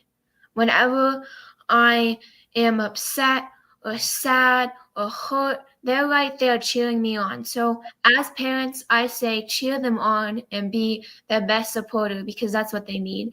Even though they're upset at you or being having an attitude, because I definitely got one, but they're right there by my side, and I am forever thankful for that because it is more than I could ever ask.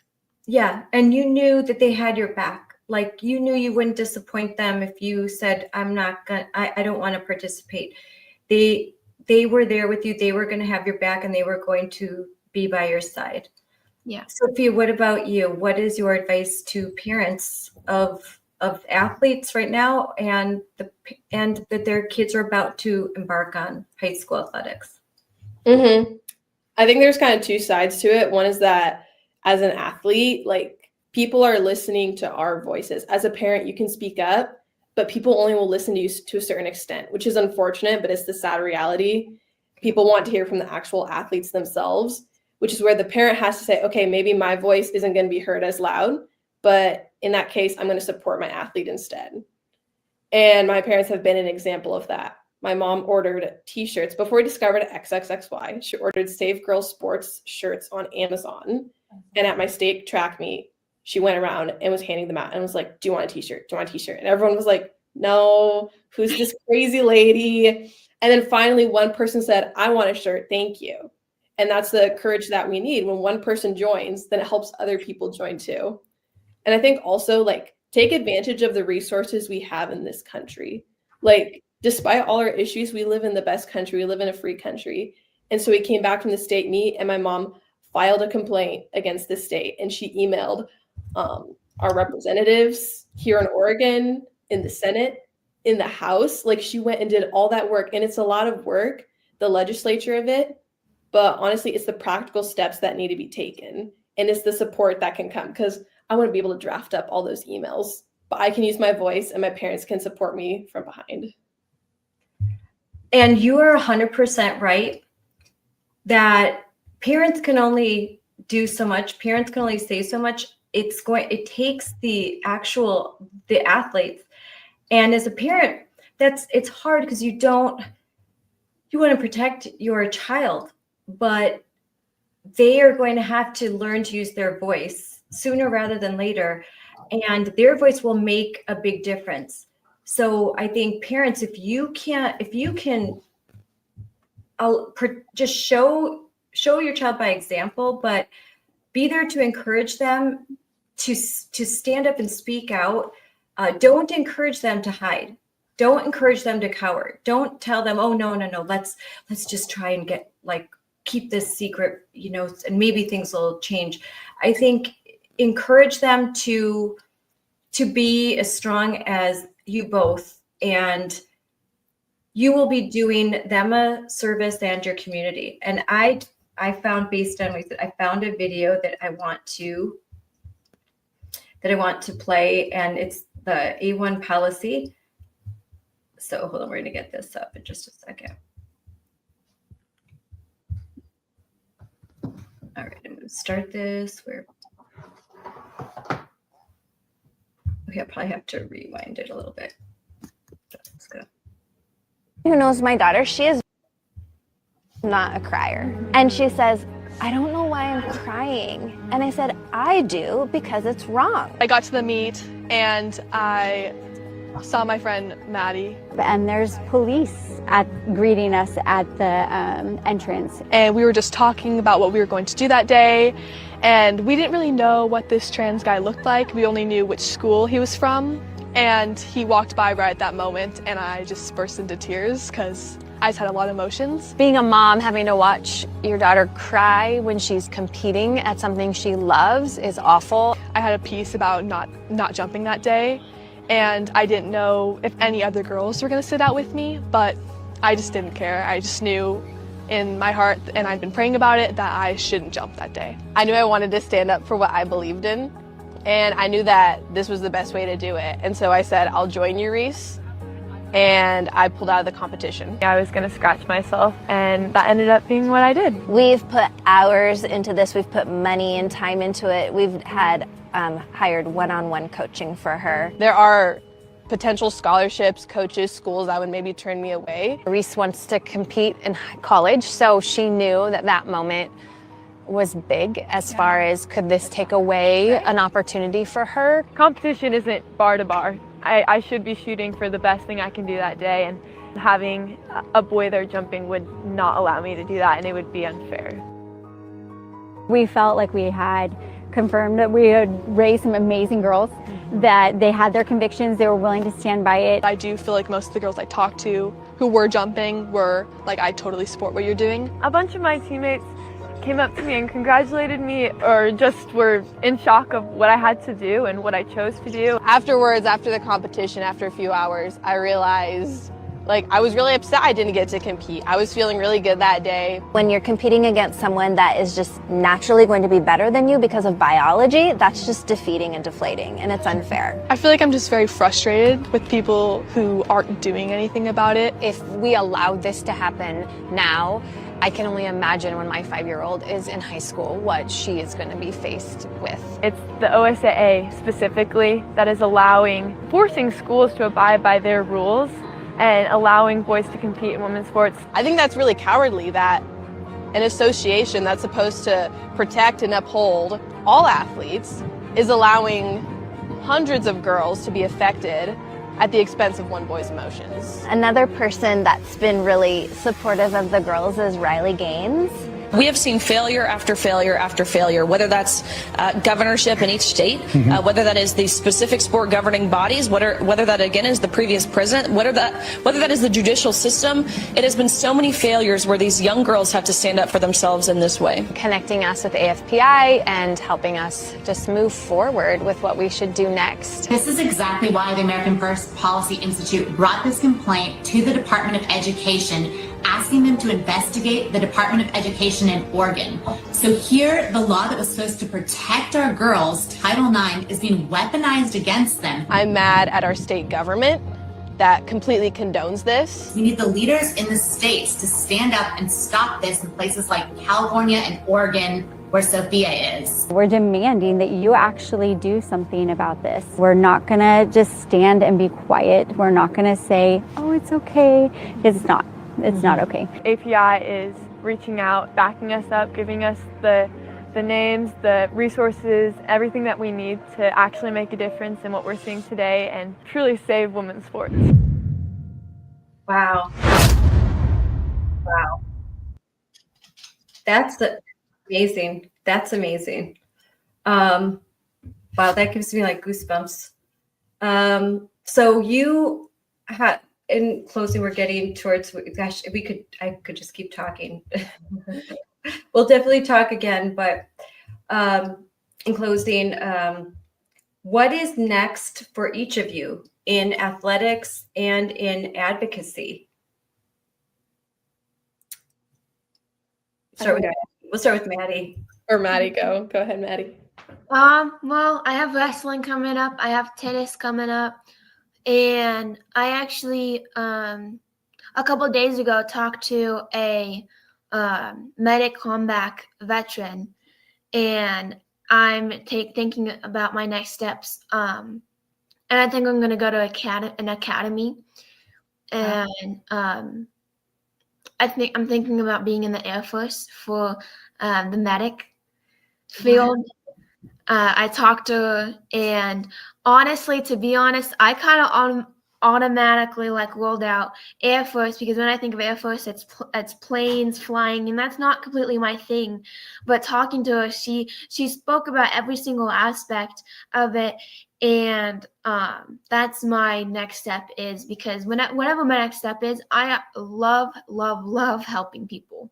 It makes me so happy, and I really think that this is something that I'm going to do. And so I think I'm going to go to an academy, and I'll be glad when I graduate high school. I'll have my degree in EMT, and I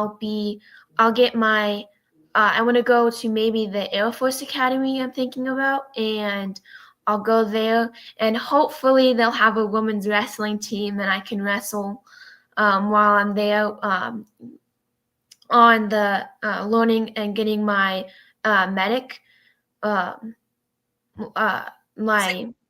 your degree.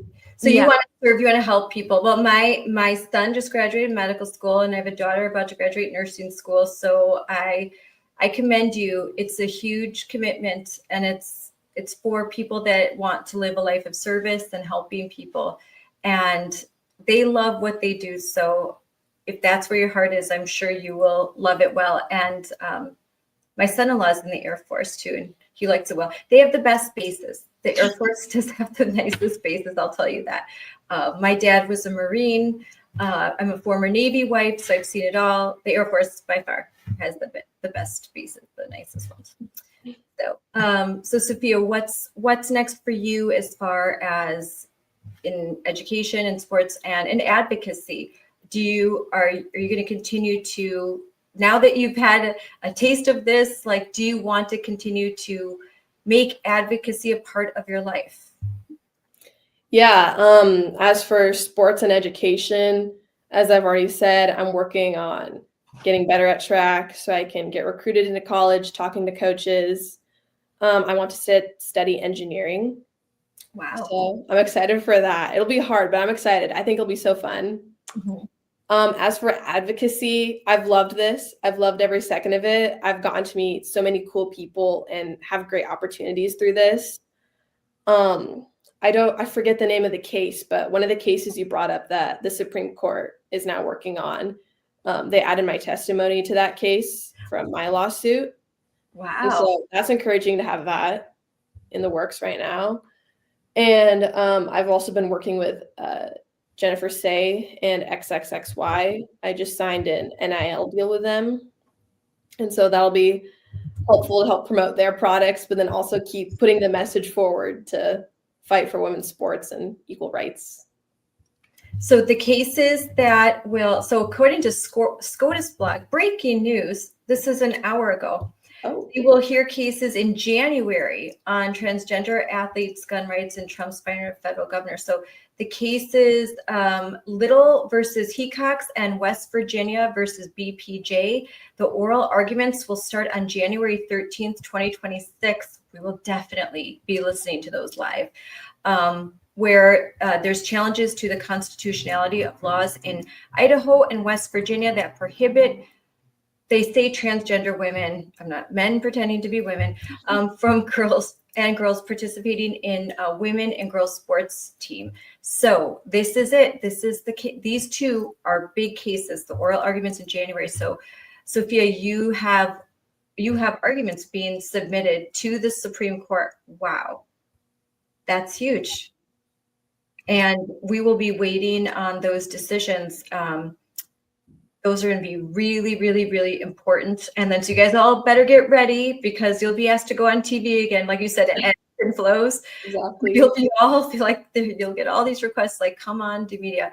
So I have one. If you all are interested in coming to Wisconsin, we would love to have you testify for the Saving Girls sports bills that we are trying to get passed here. So if you are interested in advocacy, I would love to have you guys fly out. We have Jennifer flying out in February. So I will let your parents know. And if you all want to come out and talk to our legislators, and our people and our parents who would love to hear from you, the invitation is there because you ladies represent so well. You are so poised, so passionate. You're so inspiring, so young to be so smart. So like, I can't say enough great things. And your parents, I don't know them, but they have to be amazing because they've raised some really amazing young women. So I so appreciate you being on the show. You're speaking from your heart, and you touch my heart. So I know that you're touching the hearts of so many that are listening out there. So thank you so much for being on the show. Thank you, Scarlett. Yeah, thank you for inviting us. Yes. It's great. This was my first podcast. Oh, your first podcast. Great. Well, when it airs, I'll let you know, and then we'll have it on YouTube so you can share it and all that good stuff, and we'll really promote this. So thank you, ladies, so much. And we will definitely talk again. I'm sure there's going to be some issues coming up. And the next time the Department of Education puts out a statement, I'll make sure I give you guys a call so you guys could comment on it. So you could be my regulars. You could be like my Gen Z commentators, like, hey, Linda McMahon just put out a press release saying that they are giving 10 days notice to so-and-so. I mean, there should be some good news coming from Oregon. I know that the Department of Justice has already issued lots of warnings saying you guys have got to follow the law, and there's only so long that they're going to be able to get away with what they're doing. It's not forever. So, I mean, my state is embarrassing. Like, look at Portland. They've tried to deploy the National Guard, and it's a mess It's a mess in Portland and the ICE facilities. I feel so bad, but this kind of got pushed to the back burner while all the ICE raids are going on. But yeah, my state is stubborn. It is, but it will come forward again because inevitably track season will happen again, and then there will be more of these athletes, these males participating, and more girls. Because of your example, they're going to say, no, I'm not going to compete, or they're going to do what Alexa did. They're going to get off the podium. They're going to find a way to be heard. And like you said, each girl, each family has to forge their own path. But whatever you do, don't do nothing. Because if you do nothing, then nothing will ever be accomplished. And if you live on your knees, that's not living. That's no way to live. Because the minute you cave in and you let someone take away your free speech and make you submit to things that aren't true, and that you know not to be true, then that's just the beginning of a long path of submission. And I don't know any happy people who basically have compromised their whole life. I know a lot of happy people who stand up and they fight, like President Trump said. All right, girls, have a great night. Go study. Thank goodness I'm done with that. All right. Thanks, girls, for being on, and thank you to your parents for helping to arrange this. Have a good night. Thank you. You too. Yeah, Bye. you too. Bye. Bye. Bye. How can you not be inspired by those girls? They brought tears to my eyes. Their courage is contagious. I think every time I feel weary, every time I think, this is just too much, I've been doing this too long, it's too hard, people just aren't listening, I'm going to replay this podcast, and I know that I'm going to find hope again. How can you not? How can we not fight when there are girls like this, when they are out there, when they're willing to sacrifice, when they're willing at their young age to risk titles, opportunities, friendships, when they have that kind of courage? How can we as adults, how can we stand on the sidelines? How can we say, too tired to go to that school board meeting? You know, I don't think I'm going to vote. I'm not going to vote this time around. I'm upset about something. How can we leave these girls behind? We can't. We can't do it. We have to stay in this and keep fighting until there's not one man pretending to be a woman that is invading a woman's space or taking the place of a female on their athletic team, on their debate team, on their chess team, on anything. It's not just because of fairness, although that's a big part of it. It's because of truth.